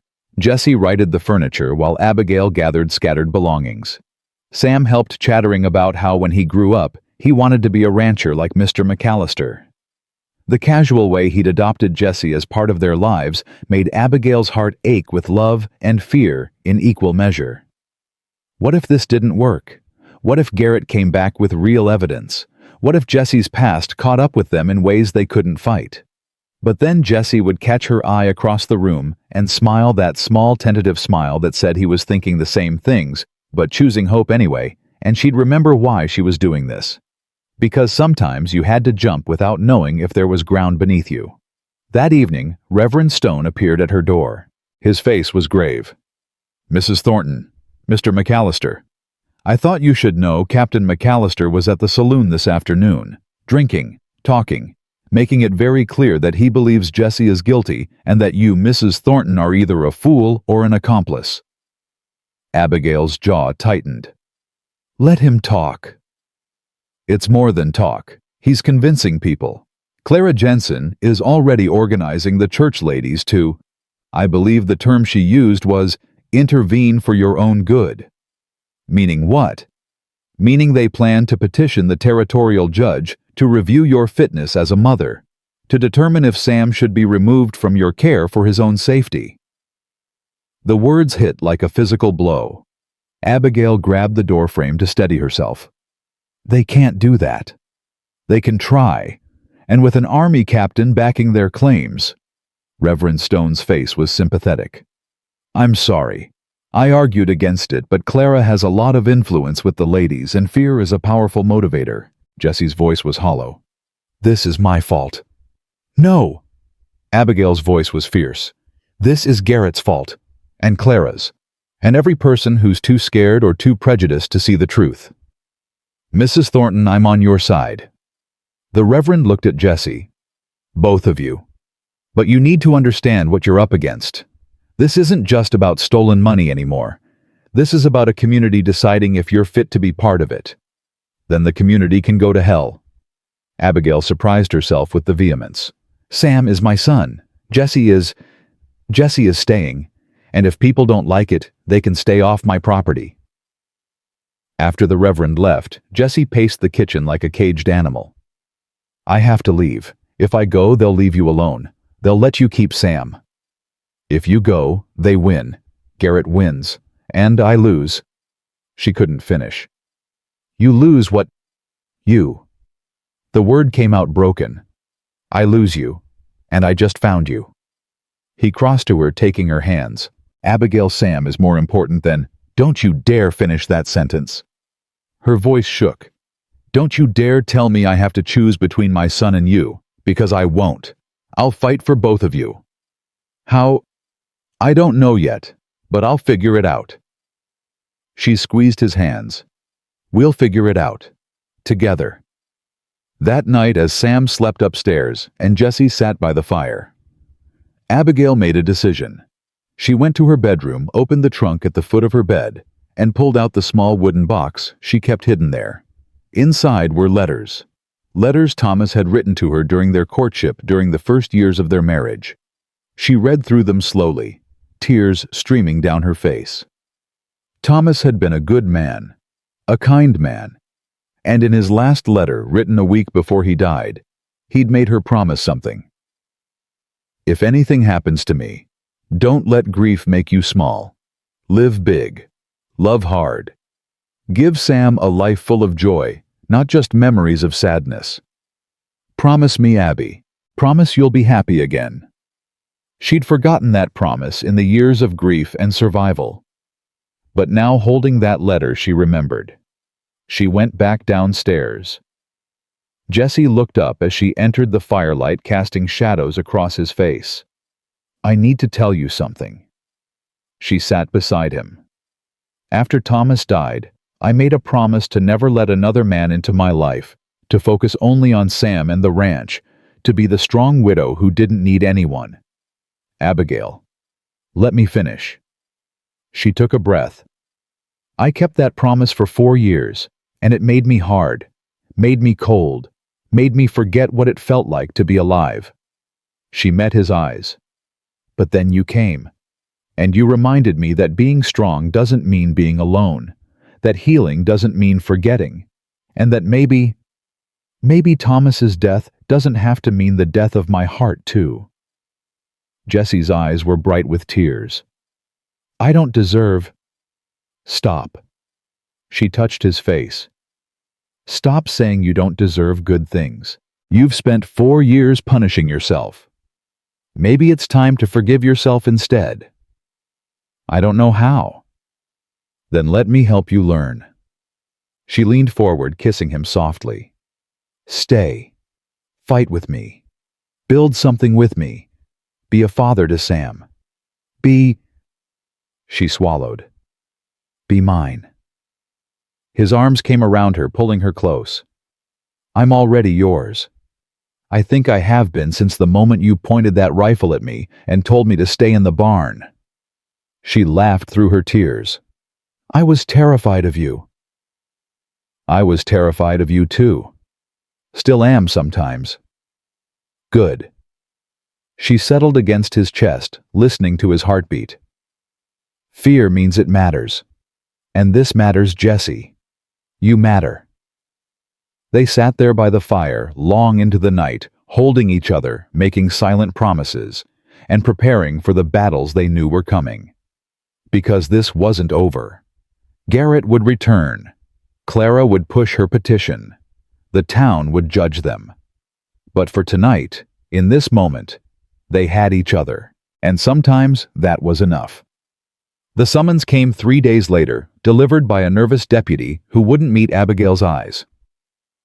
She opened the official document with shaking hands while Jessie read over her shoulder and Sam clung to her skirt. Petition for emergency custody review. She read aloud, her voice hollow. Filed by Clara Jensen and 15 other concerned citizens of Redemption Creek. Hearing scheduled for Monday morning before Judge Harrison Webb. That's in 4 days. Jessie's voice was tight. They're not wasting time. Mama, what does it mean? Sam's face was pale. It means some people think I'm not taking good care of you. She knelt down, forcing her voice to stay steady. But they're wrong, and we're going to prove it. After she sent Sam outside to do chores, she let the fear show. Her hands trembled as she set the paper on the table. They're going to take him. They're going to use you as an excuse to take my son. No, they're not. Jessie grabbed her shoulders. We won't let them. How do we stop them? Clara has 15 signatures, 15 families willing to say I'm unfit. Her voice cracked. What if they're right? What if I am being selfish? What if Sam would be better off with someone else? Stop. Jessie's grip tightened. You're the best mother that boy could have. You've kept this ranch running alone for 4 years. You've fed him, clothed him, taught him right from wrong. Don't let their fear make you doubt yourself. But I'm not a criminal. I'm not dangerous. And if they can't see that it's their blindness, not your fault. He pulled her close. We'll fight this. Together. That afternoon, Reverend Stone returned with news. I've been asking questions around town. Discreetly. The petition started with Clara, but the real push came from Captain McAllister. He's been visiting families telling them Jessie's dangerous, that you're being manipulated, that Sam's at risk. Garrett's using a child to get to me. Jessie's voice was ice. That's low even for him. He believes he's protecting Sam. The Reverend's face was troubled. In his mind, he's doing the right thing. That makes him more dangerous, not less. What about Judge Webb? Abigail asked. What kind of man is he? Fair, stern. He follows the letter of the law, but has compassion for extenuating circumstances. The Reverend paused. However, he's also a former Army officer. He and Captain McAllister served together years ago. They're friends. Abigail's stomach dropped. Then we've already lost. Not necessarily. Webb values truth above friendship. If we can prove Jessie's innocent, prove your home is safe for Sam, the judge will rule fairly. The Reverend looked at Jessie. But we need evidence, real evidence, not just your word against Garrett's. There is no evidence. That's the whole problem. Jessie's frustration was palpable. The only people who know what really happened are dead, lying, or protected by the Army. Then we need to find someone who isn't. Abigail's mind was racing. What about the other people at Fort Benson, soldiers who served with you? Someone who might have seen something. I was discharged 4 years ago. Most of those men are scattered across the frontier by now. But not all of them. The Reverend pulled a folded paper from his pocket. I took the liberty of sending telegrams to several forts asking about soldiers who served at Fort Benson in 1874. Got responses from 3. One of them is interesting. A Sergeant Marcus Wade, now stationed at Fort Ellis. Says he was quartermaster assistant under Lieutenant Ford. Says he remembers the night the money disappeared. Jessie grabbed the paper. Wade, I remember him. Quiet kid, kept his head down. Why would he respond to your telegram? Because I told him an innocent man's life was at stake. And because he said, and I quote, Lieutenant Ford wasn't the man people thought he was. The Reverend met Jessie's eyes. He's willing to testify if we can get him here by Monday. Fort Ellis is 3 days hard ride from here. Jessie was already calculating. If I leave now, ride through the night, you can't go. Abigail grabbed his arm. If you leave, it proves their point. They'll say you ran. If I don't go, we have no witness. I'll go. The voice came from the doorway. Sheriff Brennan stood there, hat in hand. I've been listening. Hope you don't mind. Door was open. Sheriff. Abigail's voice was cautious. What are you doing here? Making amends. He stepped inside. I should have pushed back harder against Garrett, should have asked more questions, but I took the easy path, and now a good woman's about to lose her son because I was lazy. He looked at Jesse. I don't know if you took that money or not, but I know Clara Jensen's petition is horseshit, pardon my language, so I'll ride to Fort Ellis, bring back Sergeant Wade, and we'll let the truth sort itself out. Why would you do that? Jesse's voice was suspicious. Because your brother's been drinking at the saloon every night telling anyone who'll listen how you're trash and Mrs. Thornton's a fool. And yesterday he said something that bothered me. The sheriff's face was grim. He said, "Some people don't deserve the benefit of doubt." And I realized he was talking about you, Mr. McAllister. Not because of evidence, but because of your blood. The words hung heavy in the air. I fought in the war, the sheriff continued. Saw men die in blue and gray, black and white, immigrant and native born. Dead men all look the same, they all bleed red. And I'm tired of good people being judged by their bloodline instead of their character. He held out his hand to Jesse. So I'll ride to Fort Ellis, bring back your witness, and we'll show Judge Webb the truth. Jesse shook his hand, his throat working. Thank you. Don't thank me yet. We've got 4 days, and I'm an old man. If I break my neck on this ride, you'll owe me a proper burial. After the sheriff left, Abigail felt the first flicker of real hope. Maybe they had a chance. Maybe the truth would be enough. That evening, she tucked Sam into bed and found him crying quietly into his pillow. Baby, what's wrong? I heard Mrs. Jensen at church. She said I'd be better off with a real family. That you're making bad choices. His small voice broke her heart. Am I going to have to leave? No. She pulled him into her arms. I promise you, Sam. I will fight with everything I have to keep you. You're my son, my whole world. Nothing and no one will take you from me. But what if the judge says you have to? Then the judge is wrong and we'll figure out another way. She wiped his tears. Sam, do you feel safe here, with me and Mr. McAllister? Yes. Do you feel loved? Yes, Mama. Then that's all that matters. The rest is just noise from people who are scared of things they don't understand. She kissed his forehead. Now sleep. Tomorrow's Saturday. We'll do something fun, just the three of us. After Sam drifted off, she found Jesse sitting on the porch steps, staring at the stars. She sat beside him, their shoulders touching. He's scared, she said quietly. So am I. What if Sheriff Brennan doesn't make it back in time? What if Wade won't testify? What if... Stop. Jesse took her hand. We can't think like that. We have to believe this will work. I don't know how to believe anymore. Her voice broke. I spent 4 years believing God took Thomas for a reason, believing if I was strong enough, faithful enough, I could make sense of it. And then you came and turned everything upside down, and now I don't know what I believe. Believe in Sam. Believe in yourself. He squeezed her hand. Believe that sometimes the right thing is the hard thing, and we're doing the right thing. She leaned her head on his shoulder. When did you get so wise? When I met a widow who pointed a rifle at me and made me want to be better than I was. They sat in comfortable silence, and Abigail let herself imagine a future where this was normal, where Jessie sat on her porch every night, where Sam called him Papa, where the three of them were a real family, not just people clinging to each other in a storm. If we lose Monday, she said quietly, if they take Sam, I want you to know something. Don't talk like that. Listen. She turned to face him. If we lose, it won't be your fault. It'll be because people are cruel and scared, and sometimes the world isn't fair. But these last few weeks with you, they've been worth it. You've reminded me what it feels like to be alive, to hope for something more than just surviving. Her voice caught. So thank you for coming here, for staying, for making me brave again. Jessie's eyes were bright with unshed tears.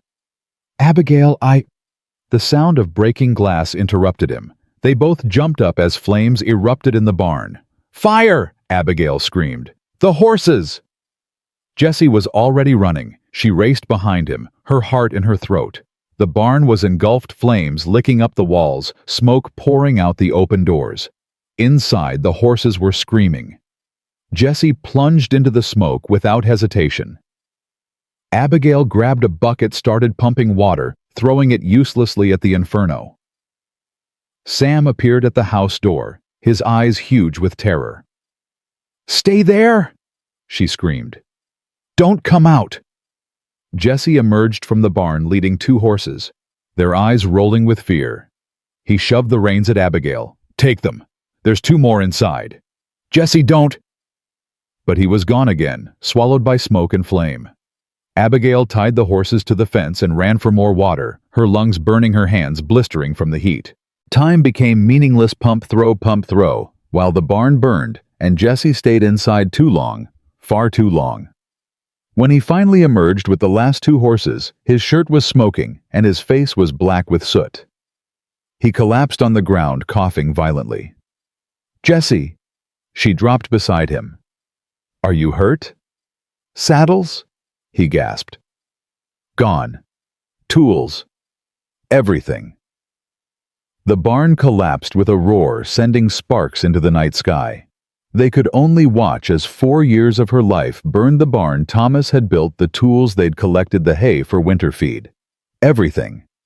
When the flames finally died to embers, leaving only a smoking ruin, Abigail sat in the dirt and let herself break.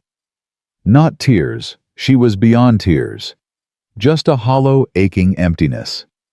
Sam appeared beside her, his small hand slipping into hers. "Mama, how did it start?" "I don't know, baby." But Jessie knew. He was standing at the edge of the ruins, holding something, a whiskey bottle, the cloth wick still attached. His face was terrible in the dying firelight. This was deliberate. Someone threw this through the window. Who would? But Abigail already knew. Only one person hated them enough for this. As if summoned by her thoughts, hoofbeats sounded in the darkness. Garrett McAllister rode up, his face a mask of false concern. "Mrs. Thornton, I saw the flames from town. Is everyone all right?" Jessie stalked toward him, the bottle in his hand. "You did this." "I did no such thing." Garrett's voice was smooth. "I've been at the hotel all evening. The bartender can verify it." "You paid someone to do it then." "Careful, brother. Accusing an army officer without proof is a serious charge." Garrett's eyes were cold. "Although I suppose I'm not surprised your poor judgment has led to catastrophe. Mrs. Thornton, this is exactly why concerned citizens are worried about your son's safety. Living with a man who attracts violence. Get off my property." Abigail's voice was raw. "Get off my land before I shoot you myself. I'm just here to help." Garrett's smile was cruel. "In fact, I have a proposal. Jessie, you leave Redemption Creek tonight. Disappear. Never contact Mrs. Thornton or her son again. If you do that, I'll withdraw my support for the custody petition. Sam can stay with his mother." "No." Jessie's voice was immediate. "Think about it. Your presence is destroying her life. You've cost her a barn, nearly killed her horses, and Monday you'll cost her son." Garrett leaned forward in his saddle. "Leave. That's all you have to do. Leave and everything goes back to normal." Nothing will ever be normal again. Abigail stepped beside Jessie. "And he's not leaving. We're fighting this. Monday in front of Judge Webb, we're going to prove you're a liar and a manipulator." "With what evidence? The word of a desperate widow and a half-breed thief." Garrett shook his head. "You'll lose. And when you do, Sam will be placed with a good Christian family, maybe the Jensens. They've always wanted a child." Abigail's vision went red. She lunged for Garrett, but Jessie caught her, holding her back as she screamed, "I'll kill you! I'll kill you if you touch my son!" Garrett watched impassively. "See how unstable she is. The judge will see it too." He turned his horse. "You have until Monday to come to your senses. Jessie leaves, or you lose everything. Choose wisely." After he rode away, Abigail collapsed against Jesse, her body shaking with rage and fear and exhaustion. The barn smoldered behind them. Sam cried quietly on the porch, and overhead the indifferent stars watched their suffering with cold, distant light. "He's going to win." Her voice was dead. "Even if Sheriff Brennan brings Wade back, even if we prove you didn't take the money, Garrett will find another way. He'll never stop. Then neither will we." Jesse's arms tightened around her. "Abigail, listen to me. We're not giving up. We're not letting him win. Monday, we walk into that courtroom and we fight. And if we lose, we keep fighting. We appeal. We run if we have to. But we don't surrender. Not to him. Not ever. I'm so tired of fighting. I know. But you're the strongest person I've ever met. And if you can survive losing Thomas, if you can run this ranch alone, if you can love again, after all that pain, you can survive this too." She looked up at him. This man who'd walked into her life carrying his own pain, who'd shown her what it meant to be brave when everything was falling apart. "I can't do it alone." "You're not alone." He kissed her forehead. "You'll never be alone again. I promise you that." They stood in the ruins of the barn holding each other while the night closed in around them. Sam eventually came to them, and they held him too, the three of them forming a small circle of warmth against the darkness. "Mama," Sam whispered, "are we going to be okay?" She wanted to lie to promise him everything would be fine, but she was done with lies. "I don't know, baby. But we're going to fight. All three of us together. Can you be brave?" Sam nodded against her chest. "I'm scared." "Being brave means being scared and doing it anyway." Jesse's voice was soft. "Your mama taught me that." They went inside eventually, though none of them slept much. Abigail lay awake listening to the house creak to Sam's quiet breathing in the next room to Jesse moving restlessly downstairs. Every sound made her jump, wondering if Garrett had sent someone to finish what the fire started. Sunday dawned gray and cold. They spent the day salvaging what they could from the barn. Ruins, twisted metal tools, charred leather that might be saved. It was grim work, made worse by the steady stream of townspeople who came to gawk. Clara Jensen arrived at noon with a basket of food, her face arranged in sympathy that didn't reach her eyes. Such a tragedy. And with the hearing tomorrow, well, it does make one wonder about the wisdom of certain choices. "Get out!" Abigail didn't look up from the twisted horseshoe she was examining. "Take your basket and your pity, and get off my land." "I'm only trying to help." "You're trying to take my son." Abigail finally looked at her, and whatever Clara saw in her face made the older woman step back. "You're trying to destroy my life because you're scared of a man who's done nothing wrong, so no, Clara. I don't want your help. I don't want your food. I don't want anything from you except silence." Clara's face flushed red. "You'll regret this. Tomorrow when Judge Webb sees what kind of woman you really are, he'll see a woman who stands by what she believes in, who fights for the people she loves, who doesn't bow to bullies and gossips." Abigail took a step forward.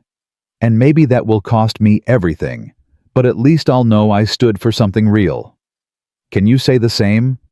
Clara left in a huff. The other gawkers dispersed soon after. By evening they were alone again, just the three of them and the smoking ruins of the barn. Reverend Stone came at sunset with news. "Sheriff Brennan made it to Fort Ellis. He's bringing Sergeant Wade back. They should arrive late tonight or early tomorrow morning." "Will they make it in time for the hearing?" Abigail's voice was tight. "It's going to be close. The hearing's at 9. If they ride through the night, they might make it by 10 or 11. "And if they don't?" The Reverend's silence was answer enough. That night, Abigail sat with Jesse on the porch steps one more time. Tomorrow would bring either salvation or destruction. Tomorrow a judge would decide if she was fit to raise her own son. Tomorrow everything they'd fought for would either stand or fall. "Tell me something true," she said quietly. "Something that isn't about fighting or fear or what might happen tomorrow. Jesse thought for a moment. I was 17 when I first saw snow. Grew up in Texas, never saw it before I joined the Army. They sent us north for winter training, and I walked out of the barracks one morning and the whole world was white, clean, new. He smiled at the memory. I stood there for an hour just watching it fall, thinking maybe this was what heaven looked like. A place where everything ugly got covered up and made beautiful. That's a nice memory. I want to give Sam memories like that. Want to show him beautiful things. Teach him to see wonder instead of just survival. His voice roughened. I want to be the kind of man who makes the world better, not worse. For him, for you. You already are. She took his hand. Whatever happens tomorrow, I need you to know you've made my world better. You've made Sam's world better. And that's not nothing, Jesse. That's everything. He pulled her close, and they sat there watching the stars wheel overhead, counting down the hours until dawn, until the hearing, until they'd know if love and truth were enough to overcome fear and prejudice. Somewhere in the darkness, Sheriff Brennan and Sergeant Wade were riding hard toward Redemption Creek, carrying the truth that might save them. Somewhere in town, Garrett McAllister was planning his final move to destroy his brother. And somewhere in a hotel room, Judge Harrison Webb was reviewing the petition that would determine a child's fate. But on that porch, in that moment, Abigail and Jesse just held each other and tried to believe that morning would bring hope instead of heartbreak. Inside, Sam slept peacefully, trusting that the adults in his life would protect him, trusting that love was stronger than hate, trusting that tomorrow when he woke up his family would still be whole. And maybe, just maybe, that trust would be enough. Morning came too fast. Abigail dressed Sam in his Sunday clothes with shaking hands, smoothing his hair over and over until he squirmed away. Jesse wore the only clean shirt he had left, his face drawn and pale from a sleepless night. They hitched the remaining horses to the wagon in silence, each lost in private fears about what the next few hours would bring. The ride into town felt like riding toward an execution. Sam sat between them, unusually quiet, his small hand gripping Abigail's. She kept looking back at the road behind them, hoping to see Sheriff Brennan and Sergeant Wade racing to catch up. But the road stayed empty, and with each passing minute, hope died a little more. Redemption. Creek's courthouse was a simple wooden building that doubled as the town hall. By the time they arrived at 8:45, a crowd had already gathered. Clara Jensen stood on the steps with her supporters, their faces set in righteous determination. Garrett McAllister waited near the door in his pristine uniform, his expression unreadable. Mrs. Thornton, Judge Webb's clerk, appeared at the wagon. The judge wants to see you in his chambers before the hearing. You and Mr. McAllister. The boy should wait outside. No. Abigail's grip on Sam tightened. He stays with me. Ma'am, the judge was specific. The child waits outside. Jesse touched her arm gently. I'll stay with him. You go. See what the judge wants. Every instinct screamed at her not to let Sam out of her sight, but she forced herself to nod. She kissed Sam's forehead, whispered, I love you, and followed the clerk inside her legs, threatening to give out with each step. Judge Harrison Webb was a severe man in his 60s, with steel gray hair and eyes that missed nothing. He sat behind his desk, reading through papers, and didn't look up when she entered. Mrs. Thornton, sit. She sat, her hands clasped so tight her knuckles went white. I've reviewed the petition. His voice was neutral, giving nothing away. 15 signatures from respected citizens expressing concern about your fitness as a mother. That's significant. They're wrong. Are they? He finally looked up. Your barn burned down 2 nights ago. You're harboring a man accused of theft by an Army captain. Your son has been exposed to violence and instability. Can you explain to me why these people are wrong to be concerned? Because Sam is loved. He's safe. He's happy. Her voice shook but held. Yes, the barn burned. Yes, Jesse has a past. But my son has a home food education and 2 people who would die to protect him. That's more than a lot of children have. 2 people. The judge's eyebrow rose. You're speaking of Mr. Jesse McAllister as a parental figure. Yes. A man you've known for less than a month. A man who's shown my son what it means to be kind, honest, and brave. A man who works hard and asks for nothing. A man who— Her voice broke. A man who makes Sam laugh again. Who teaches him things.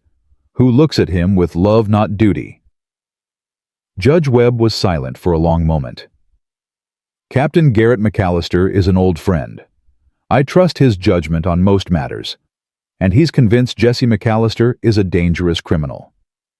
Garrett is wrong. He's blinded by pride and family shame. He spent 4 years hunting his brother because admitting Jesse's innocent would mean admitting the Army made a mistake. Those are serious accusations against an Army officer. I have serious proof coming. Sheriff Brennan rode to Fort Ellis to bring back a witness who was there the night the money disappeared. He should be here any moment. The judge checked his pocket watch. The hearing starts in 10 minutes.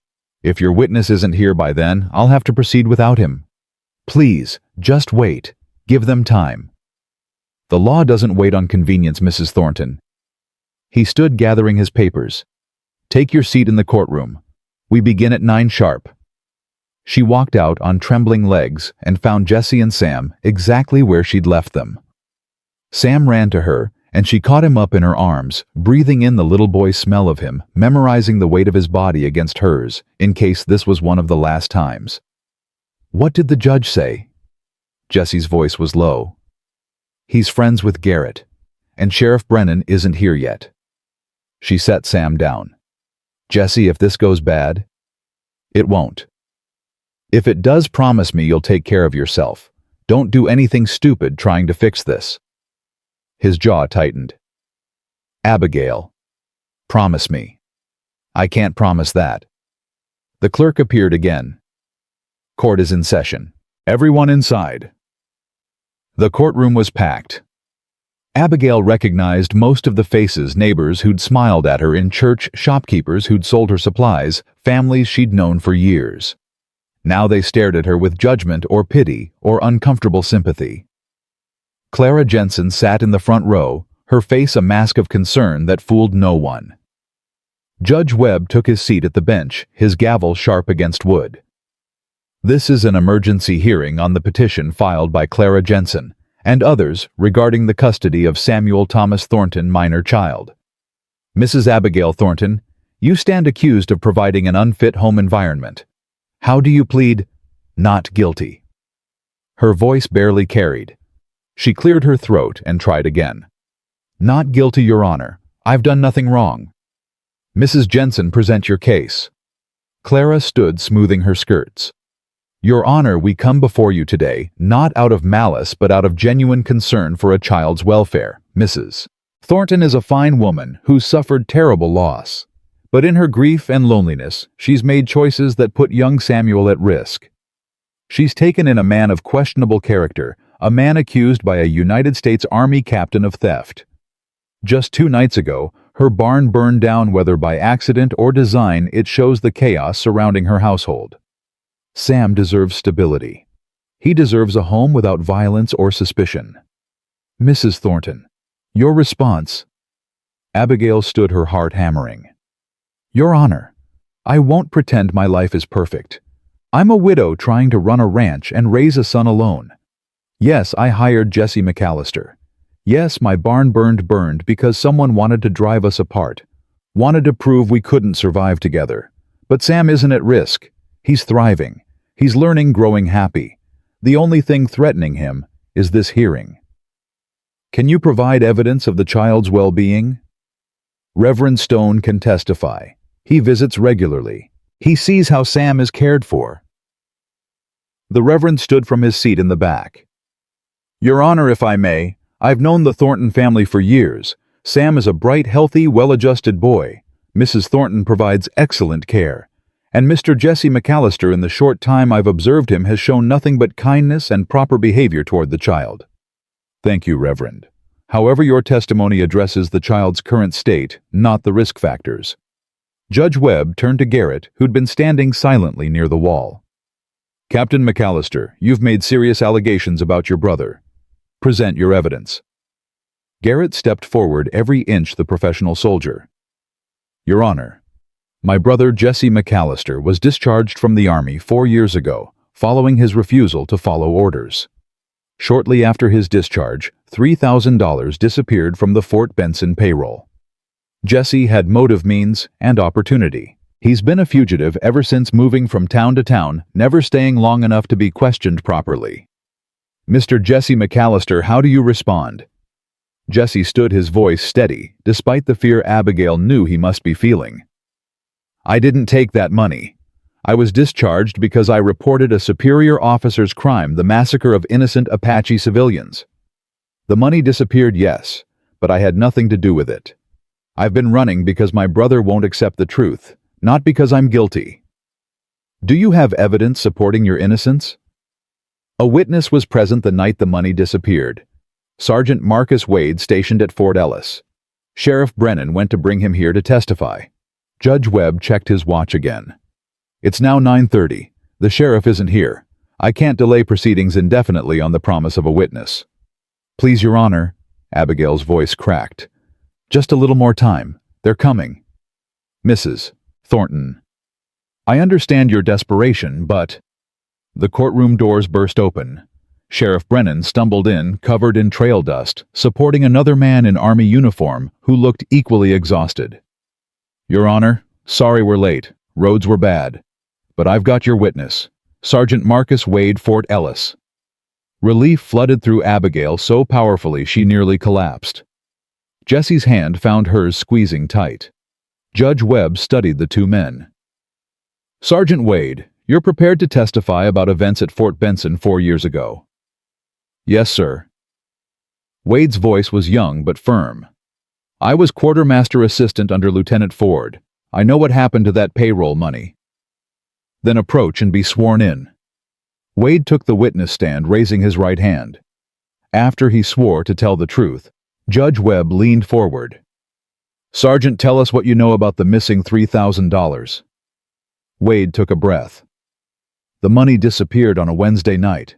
I was working late in the quartermaster office, catching up on inventory. Around midnight, I saw Lieutenant Ford enter the commandant's office. He had the safe combination all 3 senior officers did.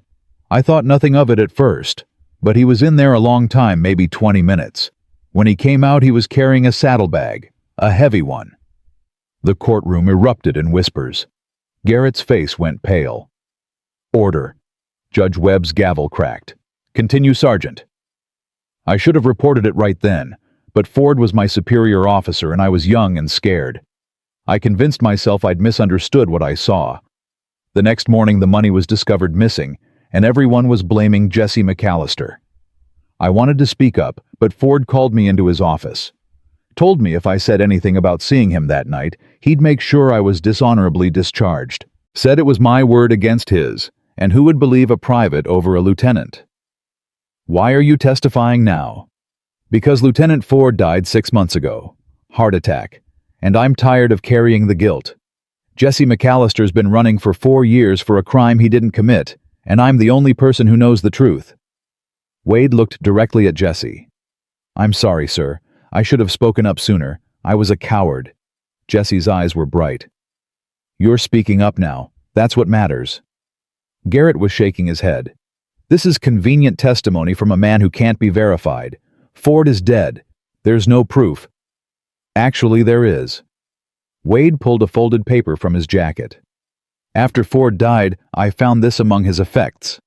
I was helping his widow sort through his belongings. It's a letter he wrote, but never sent, confessing what he'd done. Confessing, he let Jesse take the blame. Judge Webb took the letter, reading it carefully. The courtroom held its collective breath. Finally, he looked up, his face grave. This letter appears authentic. Lieutenant Charles Ford admits to taking the $3,000, using it to pay gambling debts. He expresses regret for allowing Jesse McAllister to be blamed. He turned to Garrett. Captain, it appears your brother has been telling the truth. Garrett stood frozen, his world visibly crumbling. That can't be. Captain, I understand this is difficult, but the evidence is clear. Jesse McAllister is innocent. Judge Webb's voice softened slightly. You've spent 4 years hunting an innocent man. Perhaps it's time to make amends. Garrett's face went through a dozen emotions. Shock, disbelief, anger, and finally, something that might have been shame. He looked at Jesse, opened his mouth, closed it again. Then he turned and walked out of the courtroom without a word. The room erupted in conversation. Judge Webb's gavel cracked again. Order. We still have the matter of custody to address. He turned to Clara Jensen. Mrs. Jensen, given that the primary concern in your petition was the presence of Jesse McAllister and his alleged criminal past, and given that we now know he's innocent of those charges, do you wish to proceed with your petition? Clara looked around at the courtroom, at the people staring at her, at Reverend Stone's disappointed face. Her mouth worked, but no sound came out. I'll take that as a no. The petition is dismissed. Judge Webb looked at Abigail. Mrs. Thornton, you retain full custody of your son. However, I have some advice for you. Yes, Your Honor. This town has put you through hell. Some of it deserved, most of it not. You have every right to be angry. But don't let that anger make you bitter. You have a good son, and apparently a good man standing beside you. Focus on building your life, not on punishing people for their mistakes. He smiled slightly. And maybe invite Clara Jensen to dinner sometime. She's a busybody, but she means well. Clara made a strangled sound of indignation, but some of the townspeople actually laughed. The tension in the room broke like a fever. Court dismissed. The gavel fell one final time. Abigail turned and grabbed Sam, pulling him into her arms, tears streaming down her face. You're staying. You're staying with me. I knew you'd win, Mama. Sam hugged her tight. I wasn't scared at all. Liar. But she was laughing through her tears. Jesse approached slowly, uncertain. She reached out, pulling him into the embrace. The three of them stood there in the courtroom holding each other while people filed past, some offering congratulations, some leaving in embarrassed silence, some like Reverend Stone, stopping to put a hand on Jesse's shoulder in quiet support. Sheriff Brennan approached with Sergeant Wade. Mrs. Thornton, Mr. McAllister. I'll be heading back to Fort Ellis tomorrow with the sergeant, but I wanted to say I'm glad it worked out, and I'm sorry it took so long for the truth to come out. Thank you, Sheriff. Jesse shook his hand. For believing enough to ride all that way. Just doing what's right. The sheriff tipped his hat and left. Wade lingered, his young face troubled. Mr. McAllister, I know saying sorry isn't enough. I cost you 4 years of your life. If there's anything I can do, you did it. Jesse's voice was rough. You told the truth when it mattered. That's all anyone can ask. After Wade left, they stood alone in the empty courtroom. Abigail looked at Jesse, this man who'd been vindicated, whose name was finally cleared. How do you feel? Strange. He let out a breath. For 4 years I've been guilty. Even knowing I was innocent, I felt guilty. And now... He looked at his hands like he didn't recognize them. Now, I don't know who I am. You're Jesse McAllister. You're the man who fixed my fences and saved my horses and taught my son to be brave. She took his hands. You're the man I love. The words hung in the air between them. She hadn't meant to say it, not here, not now. But it was true, had been true for weeks if she was honest with herself. Jesse's eyes went wide.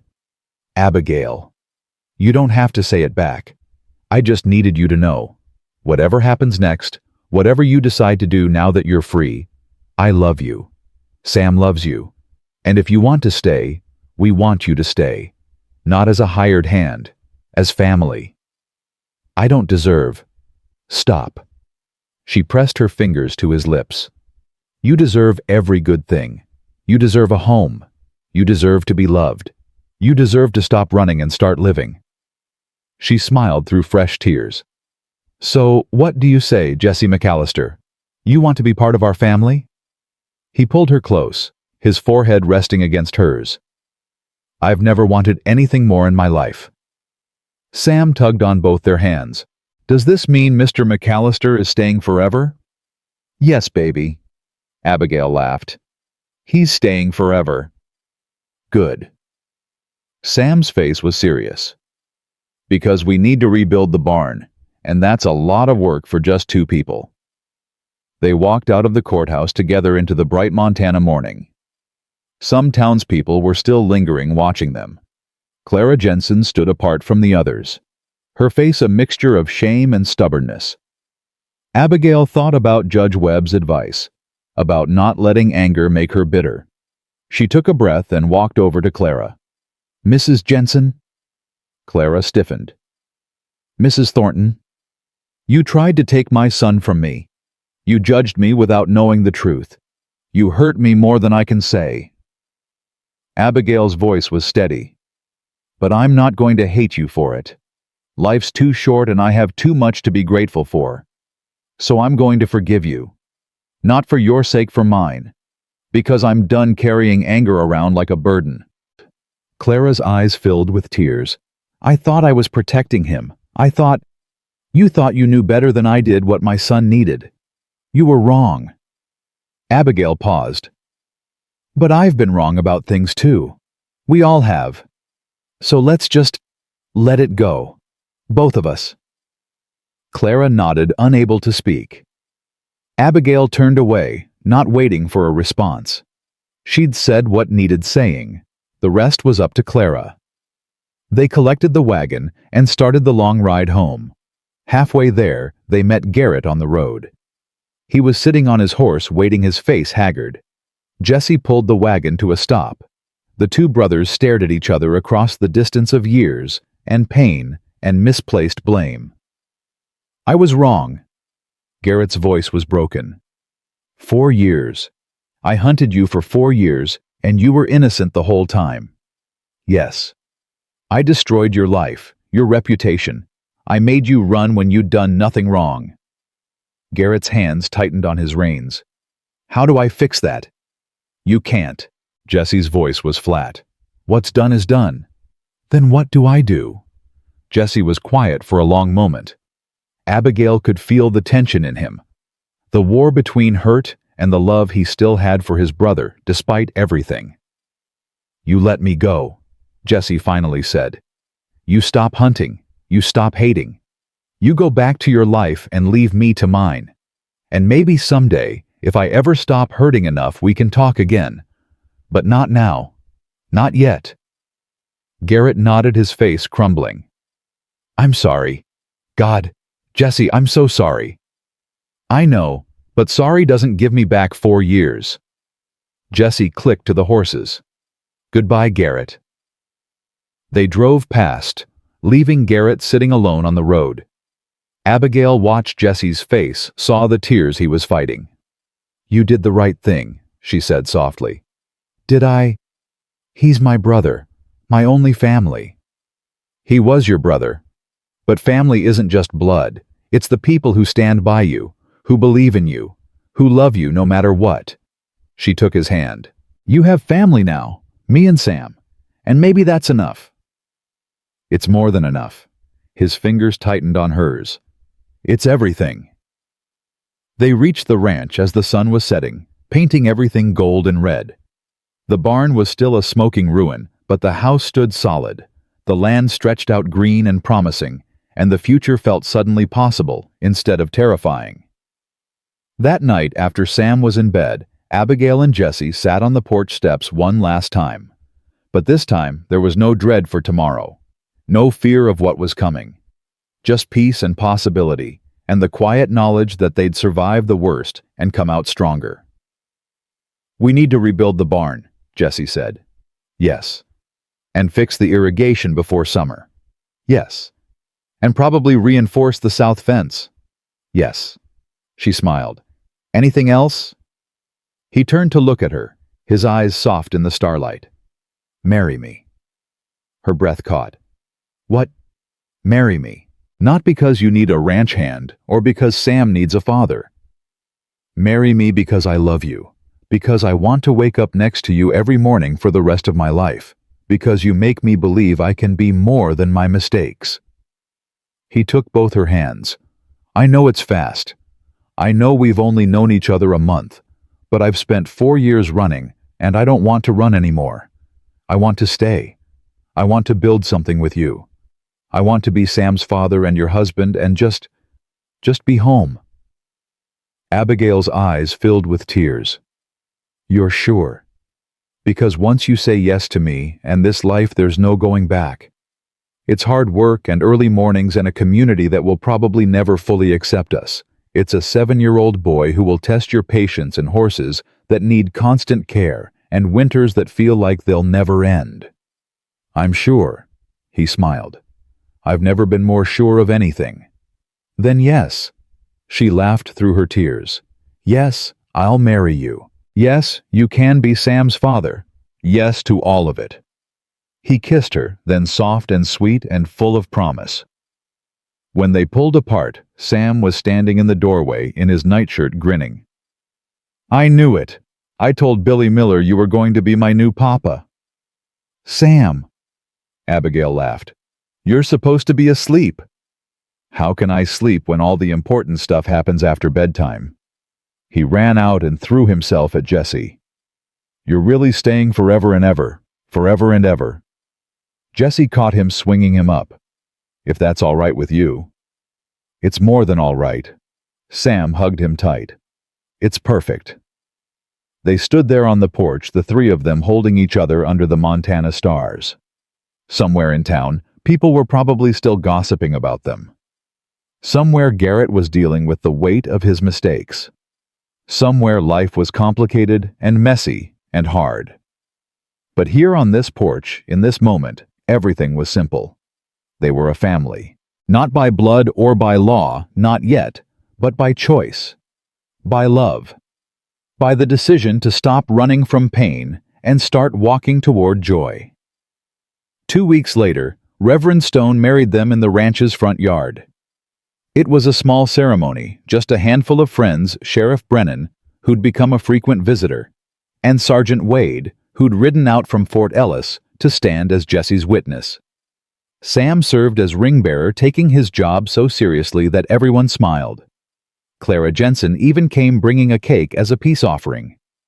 They weren't friends, might never be, but they'd found a way to be neighbors again. As Abigail stood in her best dress, Jessie beside her in clothes borrowed from the Reverend, promising to love and honor each other through whatever came next, she thought about Thomas, about the promise she'd made to him before he died to live big, to love. Hard to give Sam a life full of joy. She'd kept that promise. It had taken 4 years and more pain than she'd thought she could survive, but she'd kept it. "I now pronounce you husband and wife." Reverend Stone beamed. "Jessie, you may kiss your bride." And as Jessie's lips met hers, as Sam cheered, and the small gathering applauded, as the sun broke through the clouds in perfect timing, Abigail felt something she hadn't felt since Thomas died. She felt whole. The broken pieces of her heart had been put back together, not in the same shape they'd been before, but in a new pattern, stronger, more beautiful for having been shattered and reformed. They rebuilt the barn that summer. Jessie and Abigail working side by side, Sam helping where he could, creating something new from the ashes of what was lost. And as the walls went up and the roof took shape, it felt like a metaphor for their lives. Building something new didn't mean forgetting what came before. Thomas would always be part of their story, his memory woven into the fabric of who they were. But now there was room for new memories too, for laughter and growth and a future none of them had expected. Years later, when Sam was grown with children of his own, he'd tell them about the summer a dangerous cowboy came to their ranch and changed everything.